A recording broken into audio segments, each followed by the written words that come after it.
दोस्तों आज इस वीडियो में हम एमपी बोर्ड द्वारा जो मॉडल पेपर है फिजिक्स सब्जेक्ट का उसका कंप्लीट सॉल्यूशन देखने वाले हैं।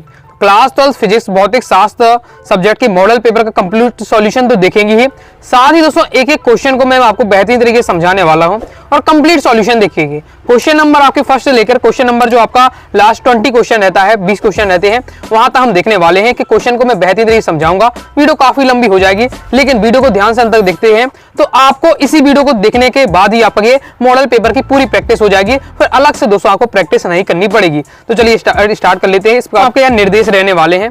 सबसे पहले दोस्तों हम स्टार्ट करते हैं ऑब्जेक्ट से। ओके, कंप्लीट सॉल्यूशन मैंने आपको तैयार किया है, टाइप करके मैंने तैयार किया है काफी क्वेश्चन का सॉल्यूशन, ताकि दोस्तों आपको क्या समझने में आसानी हो। चलिए देख लेते हैं। सबसे पहले हमारे आ जाते हैं, सही विकल्प को चुनना है। पहला क्वेश्चन है, आवेशित खोखले गोले के अंदर विद्युत क्षेत्र का मान होता है। तो जो आवेशित खोखला अर्धचालक है उसके बाहर होता है। ओके, उसके अंदर की बात करें, अंदर पूछा जा रहा, अंदर विद्युत क्षेत्र उसका क्या होता है? शून्य होता है, तो शून्य होता है। ओके, फिर आगे नेक्स्ट है धारा घनत्व का एसआई मात्रक। तो पहले धारा घनत्व पता होना चाहिए। फॉर्मूला अगर धारा घनत्व की हम बात करते हैं तो होता है आपका I upon A. Okay, I upon A होता है। तो I यानी विद्युत हो जाती है, विद्युत का हो जाएगा एम्पियर और आपका क्षेत्रफल हो जाएगा मीटर स्क्वायर, तो हो जाएगा एम्पियर प्रति मीटर स्क्वायर। तो इस प्रकार से। नेक्स्ट है आपका, किस यंत्र में धारा मापी की कुंडली के साथ उच्च प्रतिरोध श्रेणी क्रम में जोड़ा जाता है? तो वोल्टमीटर में जोड़ा जाता है, तो वोल्टमीटर राइट आंसर रहने वाला है। नेक्स्ट है, प्रत्यावर्ती धारा परिपथ में बाटहीन धारा होती है यदि परिपथ में, तो यदि परिपथ में केवल L हो या फिर केवल C हो, तो यहां अपने पास ऑप्शन क्या है? केवल L है, तो केवल L इसका राइट आंसर हो जाएगा। अगर केवल L की जगह केवल C भी होता तो भी राइट आंसर होता, तो क्योंकि दो कंडीशन हो, या केवल C हो, या ऑप्शन में केवल L है तो वही आंसर होगा। नेक्स्ट, तरंग सदिश को व्यक्त किया जाता है। तो तरंग सदिश को व्यक्त किया जाता है K से व्यक्त किया जाता है, तो K इक्वल टू होता है 2 पाई अपॉन लैम्डा। यहाँ मिसप्रिंट है आपका है, ओके, लैम्डा तो है ही नहीं है, तो यहाँ आपका टाइप करने में हो सकता है बनता ना हो लैम्डा, इसलिए इस पर से दे दिया गया। तो ये आपका होना चाहिए लैम्डा टाइप से होना चाहिए। ओके, प्रकाश का रंग ज्ञात किया जाता है तो प्रकाश की आवृत्ति से, तो ये आपका रहने वाला है। अगर इंग्लिश मीडियम की बात करें तो यही आपके आंसर रहने वाले इस टाइप से। ओके, रेगिस्तान की पूर्ति देख लेते हैं हम। कांच के अंदर वायु का बुलबुला डेड डैश लेंस की भांति व्यवहार करता है, तो किस लेंस की भांति? अवतल लेंस की भांति, तो अवतल लेंस इसका राइट आंसर हो जाएगा। ओके, और ये क्वेश्चन दोस्तों एमपी बोर्ड एग्जाम 2022 में क्वेश्चन आ चुका है। ओके, नेक्स्ट है, एकल स्लिटक द्वारा विवर्तन डेड डैश विवर्तन का उदाहरण है। तो ये दोस्तों हमारा किसका उदाहरण हो जाता है?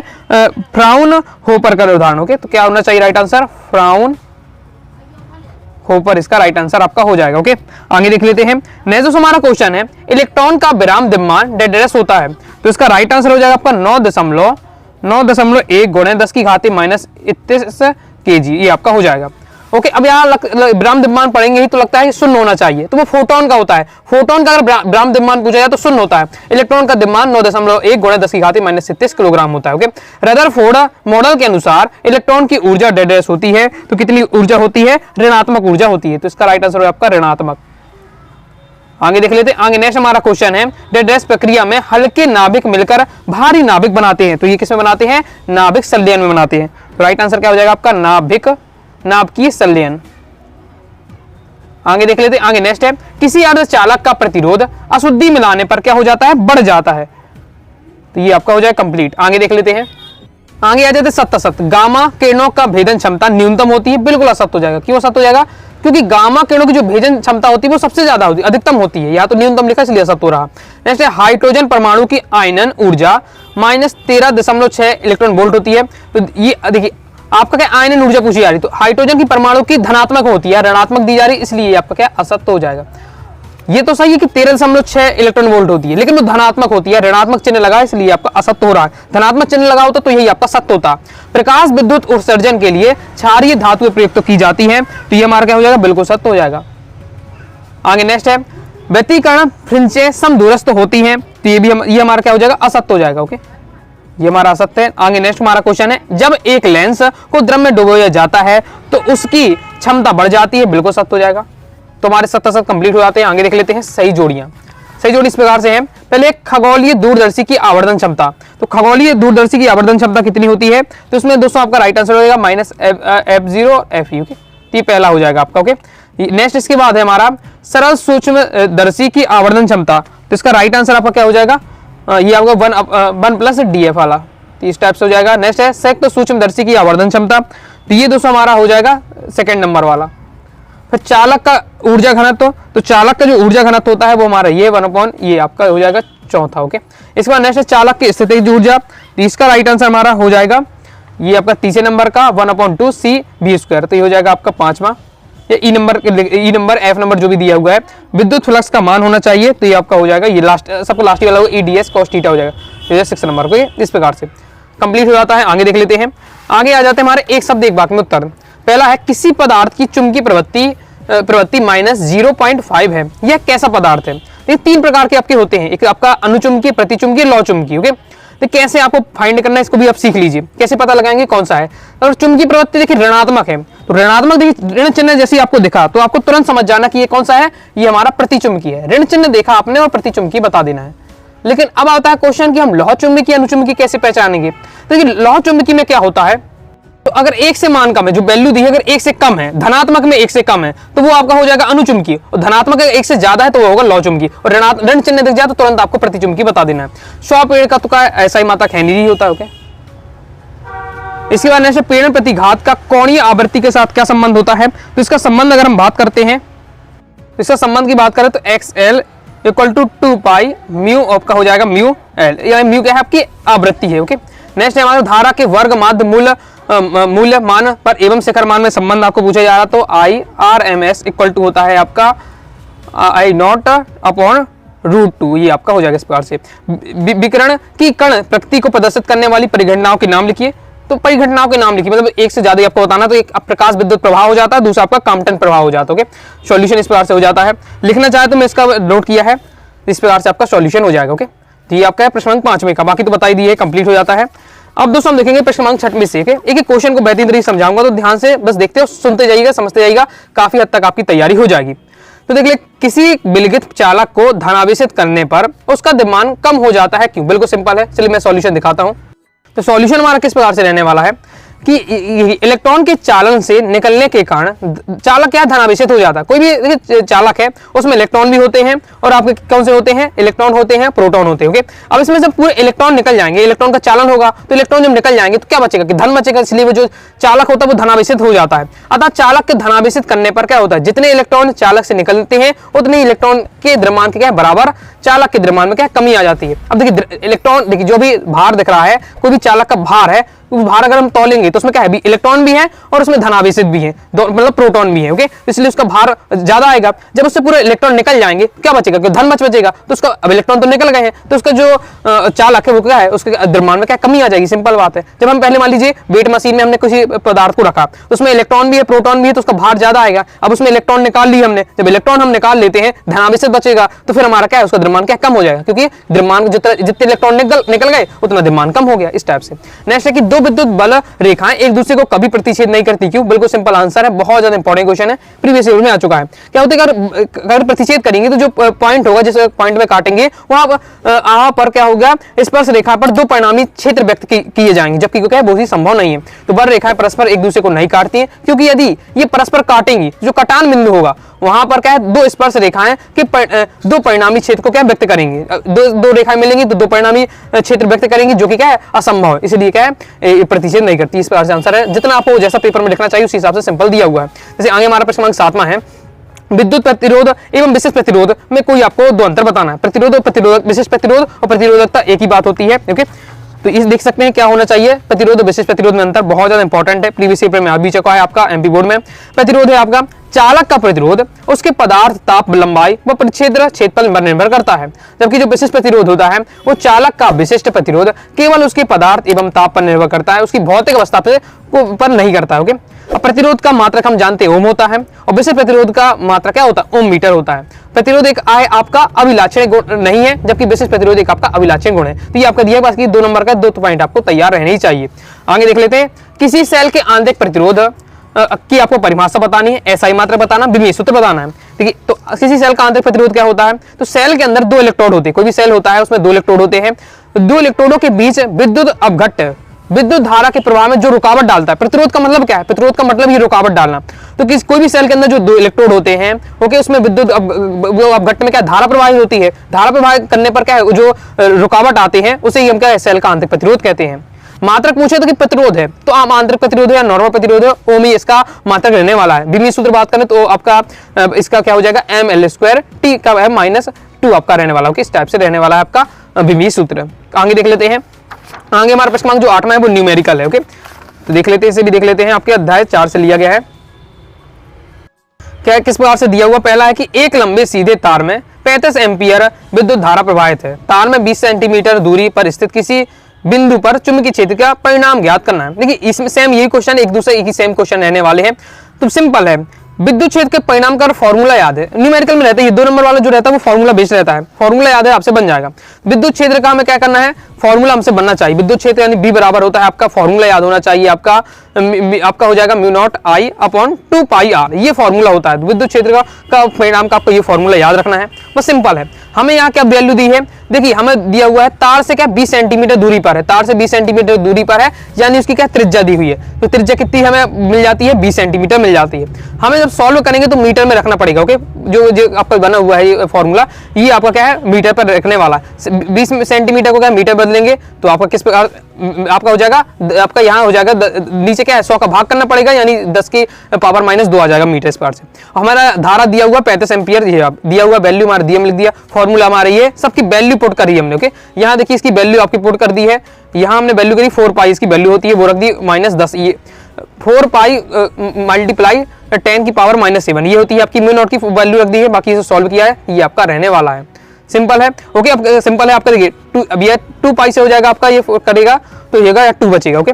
यहाँ से अगर हम देखते हैं आपका हो जाएगा, पहले 5 से काटे 5 7 पैसे, 5 चौको 20, ये आपका ये बचता है, ओके, तो इस प्रकार से रहने वाला है। अगर हम काटे 2 2 से क्या हो जाएगा 4 हो जाएगा हमारा, 7/2 आता है, 7/2 यानी 3.5, तो 3 देखिए 5 ही है ना, और यहाँ क्या है 10 की पावर 7 है, नीचे क्या है 10 की पावर 2 है, 10 की पावर -2 ऊपर जाएगी तो 10 की पावर क्या हो जाएगी -7 है, तो +2 हो जाएगी आपका, 10 की पावर -5 बचेगा, तो ये हम लोग 5 × 10 की घात -5 हमारा बचता है टेस्ला। इस प्रकार से आपको निकालना है, सेम बिल्कुल सेम यही आपका क्वेश्चन ये वाला भी रहने वाला है, तो देख सकते हैं वही है, बस इसमें वैल्यू बस आपको पुट कर देना इस प्रकार से। बस हमें थोड़ा सा ये पूछा जाता है कि चुंबकीय क्षेत्र का परिणाम भी याद करना है, तो दाएं हाथ के नियम के अनुसार इसकी दिशा भी क्या होगी, दक्षिण की ओर होगी, दिशा पूछा जाता है, यहाँ दिशा नहीं पूछा, दिशा भी आ जाए तो 2 भी बताया गया, सिंपल वही रहने वाला है, बस केवल फॉर्मूले याद कर लीजिए आपका काम हो जाएगा। आगे देख लेते हैं, आगे दोस्तों हमारा प्रश्न क्रमांक 9 है। दोस्तों अभी तक वीडियो को लाइक जरूर कर दी, काफी ज्यादा मेहनत लग जाती है। बाकी जो मैंने सॉल्यूशन पूरा A to Z तैयार कर लिया है, आपको पूरे कंप्लीट PDF प्राप्त करना चाहते हैं तो PDF प्राप्त कर सकते हैं, बस इसकी क्या है कुछ फीस रखी गई है। अगर मॉडल पेपर जो आपका है हिंदी का भी पूरा तैयार हो चुका है, हिंदी का पहले ही बता दिया है, तो नॉर्मल तरीके से मैं आपको फ्री में यूट्यूब पर समझाते जा रहा हूँ। बाकी बहुत सारे स्टूडेंट को प्रैक्टिस के लिए क्या है PDF चाहिए पड़ती है, PDF के लिए फीस रखी है 29 रुपए, तो 90 39 53 40 79 दिए व्हाट्सएप में मैसेज करके PDF प्राप्त कर सकते हैं। बाकी जो मेहनत करते हैं, मेरी इसमें मेहनत निकले चैनल के लिए, लेकिन जो टीचर बनाते होंगे टाइप करते होंगे, ओके, आप समझ सकते हैं उसकी मेहनत इसमें निकल आती है, इसलिए आप क्या है आप ले सकते हैं, अगर PDF से सॉल्यूशन प्राप्त करना है। साथ ही हिंदी का भी हो चुका है कंप्लीट, तो उसका भी आप ले सकते हैं, ओके। आगे देख लेते हैं, आगे नेक्स्ट हमारा क्वेश्चन है प्रश्न क्रमांक 9। आपको जो PDF मिलेगी कंप्लीट A to Z आपका सॉल्यूशन रहेगा पूरा टाइप करके और आपको तैयार किया गया, ओके। संधारित्र दिष्ट धारा को रोकता है, प्रश्न क्रमांक 9 है। संधारित्र होता है वो दिष्ट धारा को रोक लेता है, जबकि उच्च आवृत्ति की जो प्रत्यावर्ती धारा को गुजरने देता है, इसका क्या रीजन है वो आपसे पूछा जा रहा है, इंपॉर्टेंट है। तो सॉल्यूशन इसमें क्या रहने वाला है, देखिए संधारित्र दिष्ट धारा को रोकता है जबकि उच्च आवृत्ति की प्रत्यावर्ती धारा को गुजरने देता है। पहले आपको फॉर्मूला पता होना चाहिए, प्रत्यावर्ती धारा की संधारित्र धारती प्रतिधार x अगर बोलते हैं x बात होता है 1 क्या होता है 2π आपका हो जाएगा, आपका यहाँ म्यू ले सकते हैं या f लिया गया, ओके, c हो जाएगा, इस टाइप से होता है। तो यहाँ हमारा क्या इसकी बात करते हैं, ये किसके लिए है आपका, ये प्रत्यावर्ती धारा के लिए है। यहाँ हम कुछ भी वैल्यू रखते हैं तो कुछ ना कुछ हमारा यहाँ मान निकलेगा, ओके, तो कुछ ना कुछ हमारा मान निकलेगा, इसलिए क्या है ये धारा गुजरने देता है। यदि अगर हम दिष्ट धारा की बात करते हैं तो यहाँ दिष्ट धारा में आवृत्ति क्या होती है, दिष्ट धारा में अगर हम बात करते हैं तो जो हमारी आवृत्ति होती है, यहाँ f लिखा हुआ है या म्यू मानते हैं, ओके, तो 0 होती है, दिष्ट धारा में आवृत्ति 0 होती है। तो यहाँ हम क्या है 0 रखेंगे तो ये नीचे वाला क्या है सब कुछ 0 हो जाएगा, तो 1/0 रहेगा, वही बताए 1/0 होगा। 1/0 का मतलब क्या होता है अनंत। तो जब दिष्ट धारा की हम बात करते हैं तो दिष्ट धारा में जो आपकी प्रतिरोध होता है, प्रतिरोध आपको प्रतिघात यानी प्रतिरोधी की बात करें, प्रतिरोध हो जाए अनंत हो जाता, अनंत यानी बहुत ज्यादा, अनंत यानी बहुत ज्यादा प्रतिरोध होता है, मतलब जो धारा निकल रही है उससे ज्यादा प्रतिरोध लग रहा है, उससे ज्यादा प्रतिरोध लगेगा तो धारा एक भी नहीं निकल पाती। दिष्ट धारा की स्थिति में क्या है धारा एक भी नहीं गुजर पाती, तो यही कारण है कि कि प्रत्यावर्ती धारा में तो धारा संधारित गुजरने देता है, लेकिन जब दिश धारा की बात आती है वो नहीं गुजरने देता, क्योंकि क्या है दिश धारा के लिए क्या है वो ज्यादा बड़ा शक्तिशाली शक्तिमान बन जाता है, क्योंकि इसमें क्या है प्रतिघात अनंत हो जाती है। तो इस टाइप से आपका आंसर लिखने का तरीका थोड़ा ये रहने वाला है, आपको समझाने के लिखना पड़ेगा, 2 नंबर के लिए परफेक्ट इस टाइप का आपको बताना पड़ेगा। आई होप आप समझ होंगे। आगे नेक्स्ट हमारा क्वेश्चन है कि प्रत्यावर्ती धारा चुंबकीय एवं रासायनिक प्रभाव प्रदर्शित नहीं करती है, क्यों? इसका रीजन पूछा जा रहा है। तो प्रत्यावर्ती धारा पहले अर्ध चक्र में एक दिशा में तथा दूसरे अर्ध चक्र में विपरीत दिशा में बहती है। इस प्रकार एक पूर्ण चक्र में अगर प्रत्यावर्ती धारा के औसत मान क्या हो जाता है, एक बार से शून्य हो जाता है, अतः प्रत्यावर्ती धारा का जो चुंबकीय प्रभाव है या फिर रासायनिक प्रभाव है वो प्रदर्शित नहीं करता। ये आपका आंसर रहने वाला है। तो आपको पूरा अपने डिटेल से आपने लेक्चर अगर देखे होंगे समझे होंगे ओके, तो फिर आपको ये काफी अच्छे समझ में आ जाएगा, पूरी तरीके से नोट से पढ़ा होगा। ओके, नोट्स अगर लेना चाहते हैं, पूरा आप कंटेंट चाहते हैं, okay, all chapter important question answer, all chapter objective question answer, previous year paper solution, okay, model paper solution. इस मॉडल पेपर सॉल्यूशन है मैंने भी अपनी तरफ से अनुभव से 4 से 5 सेट तैयार किए हैं, उन्हें भी आप सॉल्यूशन कर लेते हैं तो एमपी बोर्ड एग्जाम 2025 के लिए काफी हद तक आपकी तैयारी हो जाएगी। मॉडल पेपर 5 जो सेट दिए हैं वो तैयार कर लीजिए, कोर्स में आपको प्रोवाइड कराए जाएंगे। साथ ही ऑल चैप्टर नोट्स लेने वाले हैं तो आप कोर्स को ज्वाइन कर सकते हैं 90 39 53 44 89 इस दिए व्हाट्सएप नंबर मैसेज करके कोर्स के बारे में जानकारी ले सकते हैं, पूरा पीडीएफ मटेरियल प्राप्त कर सकते हो। तो इसमें क्या बता रहा हूं कि अगर आपने समझा होगा पूरा डिटेल्स तो आपको समझ में आ जाएगा। अब पूरा यहाँ डिटेल से नहीं लिख सकते क्योंकि 2 नंबर क्वेश्चन है, जितना बताना उसी हिसाब से आपको दिया हुआ है, बिल्कुल सिंपल है। आगे नेक्स्ट हमारे जैसे प्रश्न 10 की बात करते हैं, क्या क्वेश्चन है, सबसे कम आवृत्ति वाली विद्युत चुम्बकीय तरंग का नाम और एक उपयोग लिखिए। इस प्रकार से क्वेश्चन बन जाता है। तो पहले आपको पता होना चाहिए सबसे कम आवृत्ति वाली, तो जिस तरंग दैर्घ्य ज्यादा होगी उसी कम आवृत्ति होगी, ये सिंपल बात है। तो यहाँ हमारा अगर आवृत्ति की बात करें तो रेडियो तरंग की होती है। तो सबसे कम आवृत्ति वाली विद्युत चुम्बकीय तरंग कौन सी है, रेडियो तरंग है। अब इसका उपयोग बताना है, बहुत सारे उपयोग है रेडियो तरंग के, तो आप जानते हो जैसे उसके क्या संचार में इसका उपयोग किया जाता है, टेलीविजन, मोबाइल फोन, इंटरनेट, कई चीजों में इसका कैसे इस्तेमाल किया जाता है। भोजन को गर्म करने में भी कर सकते हैं, रेडियो तरंगों का इस्तेमाल भोजन को गर्म करने में किया जाता है। वायरलेस नेटवर्किंग रूप में इसका उपयोग किया जाता है, रडार में इसका उपयोग किया जाता है। तो ये सब इस प्रकार से दिए, कोई भी 2 आपको पॉइंट बता देना है। फिर अथवा में क्वेश्चन है विस्थापन धारा को परिभाषित कीजिए, इसका सूत्र लिखिए, बहुत ज्यादा इंपॉर्टेंट है, अच्छे से तैयार करके आपको रखना है। तो समय के साथ परिवर्तित विद्युत क्षेत्र के कारण उत्पन्न विद्युत धारा को हम क्या विस्थापन धारा कहते हैं। इसे क्या आईडी से प्रदर्शित करते हैं, ओके, आईडी से व्यक्त करते हैं। और ये आपका क्या होता है, इसका सूत्र भी लिखना है, तो ये आपका फॉर्मूला दिया हुआ, ओके, ये आपका फॉर्मूला दिया है, तो इसे आपको अच्छे से तैयार कर लेना है। कंप्लीट हो जाता है, आगे देख लेते हैं। आगे नेक्स्ट प्रश्न 11वां हमारा, हाइड्रोजन परमाणु में केवल एक इलेक्ट्रॉन है किंतु उसके उत्सर्जन स्पेक्ट्रम में कई रेखाएं होती हैं, क्यों? ये पूछे जा रहा है, तो इसे देख लेते हैं। तो आंसर किस प्रकार से आपको लिखना है कि हाइड्रोजन के प्रकाश स्रोत में असंख्य परमाणु होते हैं, भिन्न भिन्न परमाणुओं में संक्रमण भिन्न भिन्न होते हैं, अतः हाइड्रोजन जो उत्सर्जन होता है स्पेक्ट्रम होता है उसमें क्या कई सारी रेखाएं हमें मिलती हैं।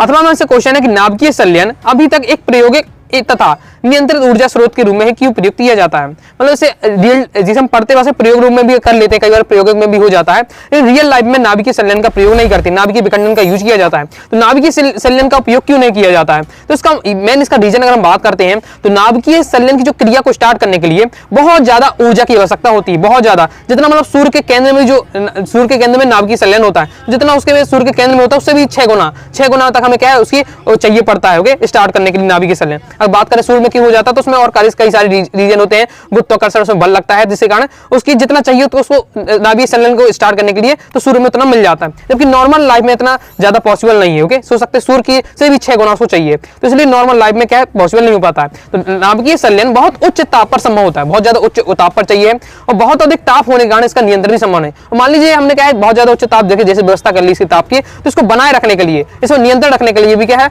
और ताप की आवश्यकता होती है, फिर इतना पॉसिबल नहीं हो पाता। ये इसका रीजन रहने वाला है, बाकी एक लाइन में समझा गया, बाकी मैंने आपको समझा दिया क्या रहने वाला है, समझ कर आपको थोड़ा रखना है, फिर अपनी लैंग्वेज में 1-2 लाइन में बता सकते हैं।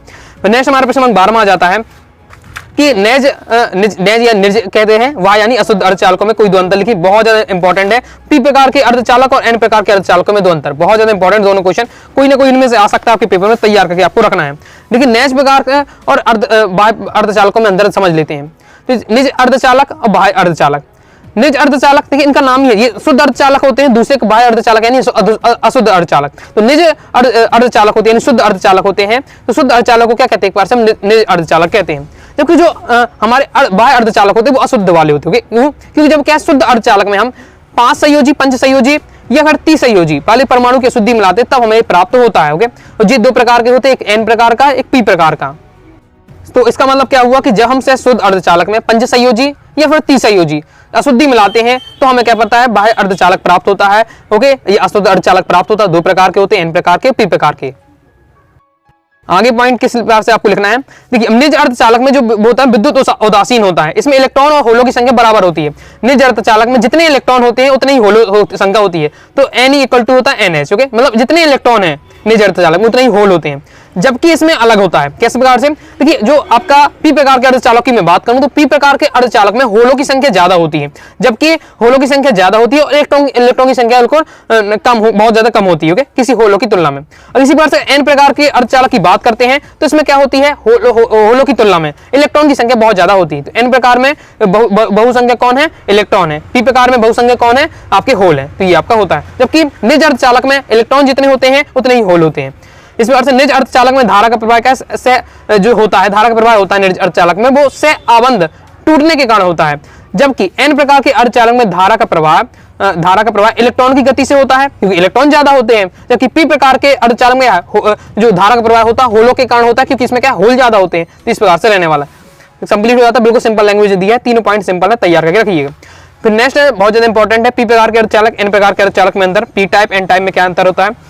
देखिए P टाइप में कैसे प्राप्त होते हैं, जब हम शुद्ध चतुर्संयोजी अर्धचालक में त्रिसंयोजी तत्व की अशुद्धि मिलाते हैं, तब हम ये प्राप्त करते हैं P प्रकार के। तो किस प्रकार से रहता है, देखिए हमारा यह है, या इस प्रकार से आपका समझ सकते हैं। तो ये हमारा क्या हो, चतुर्संयोजी अर्धचालक हो जाता है। तो इसमें हम क्या है, इसमें तीन आपके क्या मिला देते हैं, इसमें हम क्या करते हैं, त्रिसंयोजी तत्व की अशुद्धि मिला देते हैं, तो हमें P प्रकार का अर्धचालक प्राप्त हो जाता है। इस कंडीशन में हमने देखा कि तीन तुम्हारे पूर्ण हो गए, लेकिन एक खाली लगा, और ये क्या है, होल है, होल दिख रहा है आपको, होल दिख रहा, इसलिए कि इसमें क्या होता है, P टाइप में क्या होते हैं, होल ज्यादा होते हैं। ओके, जबकि इसी प्रकार से हम बात करते हैं किसमें, जब चतुर्संयोजी में हम क्या है, पंचसंयोजी अशुद्धि मिला देते। पंचसंयोजी मिला देंगे सब आपको भर जाएगा, एक इलेक्ट्रॉन बचेगा भी, इसलिए क्या होता है, N में क्या होता है, इलेक्ट्रॉन ज्यादा होते हैं, इस टाइप से। तो जब हम क्या है, शुद्ध चतुर्संयोजी अर्धचालक में त्रिसंयोजी अशुद्धि करते हैं तो P प्रकार का प्राप्त होता है। जब शुद्ध चतुर्संयोजी में हम क्या है, पंच प्रकार की अशुद्धि मिलाते हैं तो हमें क्या है, N टाइप का प्राप्त होता है। P प्रकार में यहां भी मैंने समझा दिया कि P प्रकार के जो अर्धचालक होते हैं उसमें बहुसंख्यक भाग कौन होता है, होल होता है, मतलब होल की संख्या ज्यादा होती है। अल्पसंख्यक कौन होती है, इलेक्ट्रॉन की संख्या कम होती है। जबकि N प्रकार की बात करते हैं तो बहुसंख्यक कौन होता है, इसमें इलेक्ट्रॉन होता है, और अल्पसंख्यक कौन होता है, धनात्मक होता है। इसमें डायग्राम के माध्यम से समझा है कि यहाँ देखिए तीन भर देते तो एक खाली रह जाता, क्योंकि त्रिसंयोजी में एक खाली मिल जाता, होल खाली रह जाता, यानी होल बचता है। याद करने का तरीका है। ओके, इसमें क्या है, चार रहती है तो चार तो भर जाते, एक एक्स्ट्रा बचता भी है, वो आपका इलेक्ट्रॉन होता है। ओके, इस टाइप से। फिर इस प्रकार से और भी आपके पॉइंट दिए हैं तो इन्हें आपको पढ़कर समझ सकते हैं, बिल्कुल सिंपल दिया हुआ है। बाकी आपको 2 पॉइंट तो तैयार करके रखना है। ओके, कंप्लीट हो जाता है। आगे देख लेते हैं पृष्ठ क्रमांक हमारा नेक्स्ट कौन सा है, पृष्ठ क्रमांक 13। पृष्ठ क्रमांक दोस्तों हमारा 13 आ जाता है। विद्युत धारा वितरण से संबंधी आपको क्या, किरचॉफ का नियम लिखिए। कई बार मैं समझा चुका हूँ, chapter by chapter important question मैंने आपको पूरे तैयार करा दिए हैं। ओके, तो अभी तक नहीं देखी, जाकर जो देखिएगा। आगे 2-3 भी चैप्टर लास्ट के छूट गए, जैसे अर्धचालक वाला छूटा है, नाभिक परमाणु वाला छूटा है। जल्दी मैं आपको मॉडल पेपर सॉल्यूशन देने के बाद कवर करा दूंगा। ओके, तो आपको दोस्तों क्लास 12 फिजिक्स 2025 के नाम से प्लेलिस्ट पे जाइए। क्रम से दोस्तों चैप्टर बाय चैप्टर इंपॉर्टेंट बताए हैं, जाकर देखिएगा। उसमें एक question important question MP board को पूरा टारगेट करके मैं पूरा पढ़ा रहा हूँ।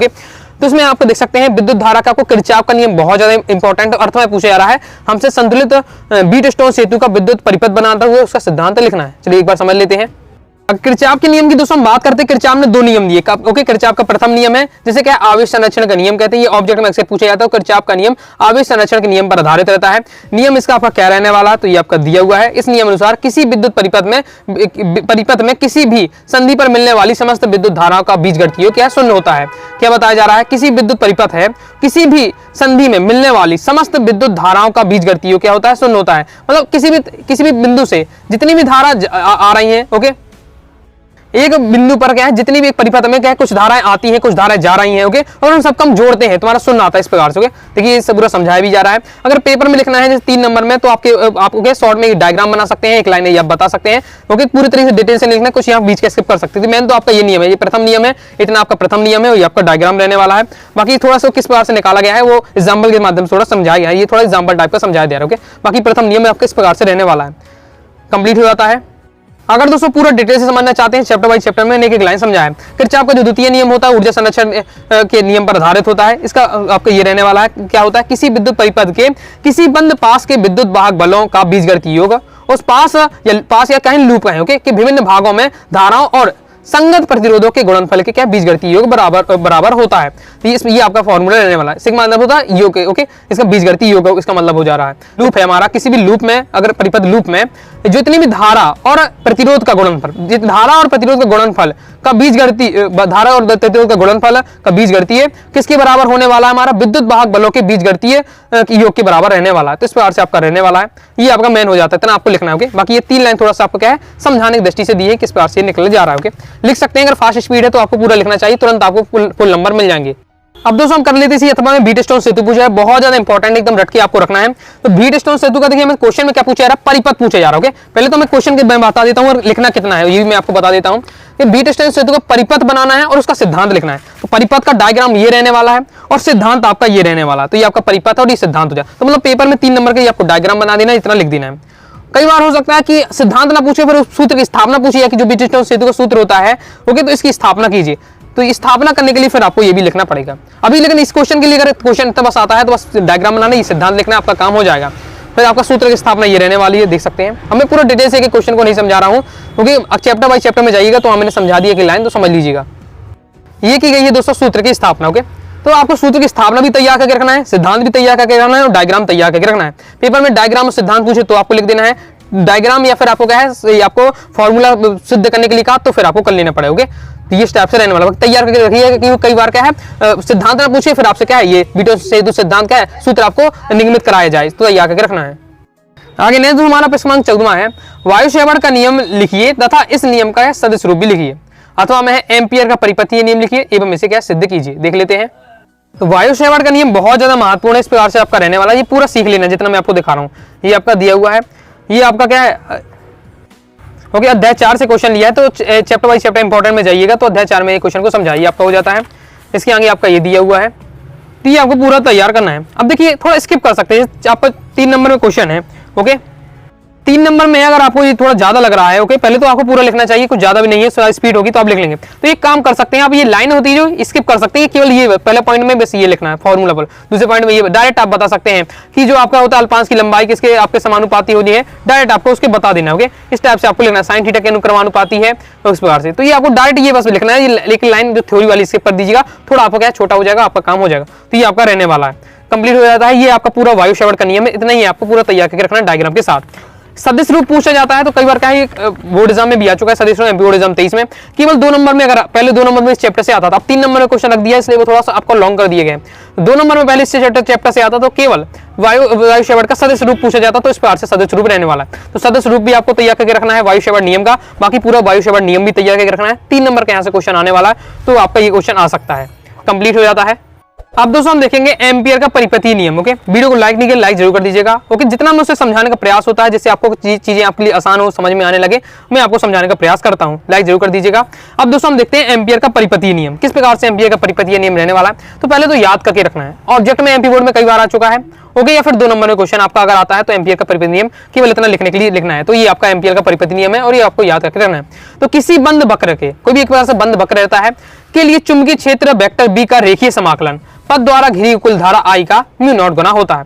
यही बताया जाए, ये आपका रेखीय समाकलन का चिन्ह है। तो किसी भी विद्युत क्षेत्र, ओके, विद्युत क्षेत्र जैसे वेक्टर बी का रेखीय समाकलन हम करते हैं तो उसका किसके होता है, म्यू नॉट, जो उसकी कुल धारा आई म्यू नॉट गुना के इक्वल होता है। तो ये आपका हो जाता है एम्पियर का परिपथीय नियम। तो इतना ही है, बस ये आपको तैयार करके रखना है। अब यहाँ हमको सिद्ध भी करना है, चलिए सिद्ध करने देख लेते हैं। थोड़ा आपको ये अब जैसे शॉर्ट में थोड़ा करना है तो उसकी थ्योरी हम गायब कर सकते हैं, मैंने यहाँ से स्टार्ट कर सकते हैं, लेकिन अगर आपको लिखना स्पीड है तो आप 2-2 लाइन में आपको शॉर्ट में जरूर बताइएगा। ये आपका डायग्राम रहने वाला, क्या बताया जा रहा है, क्योंकि हमने कागज का तल ले लिया है, उसकी लंबत एक धारा मापी क्या है चालक लिया है, एक कागज है, किस प्रकार से कागज है हमारा। ओके, ये से हमारा एक कागज हो जाता है। ओके, कागज की साइड से और इस साइड से एक लंबत लाइन डाली गई है, इस टाइप की बात हो रही है। तो माना कागज के एक तल से लंबत धारा मापी चालक एक XY है।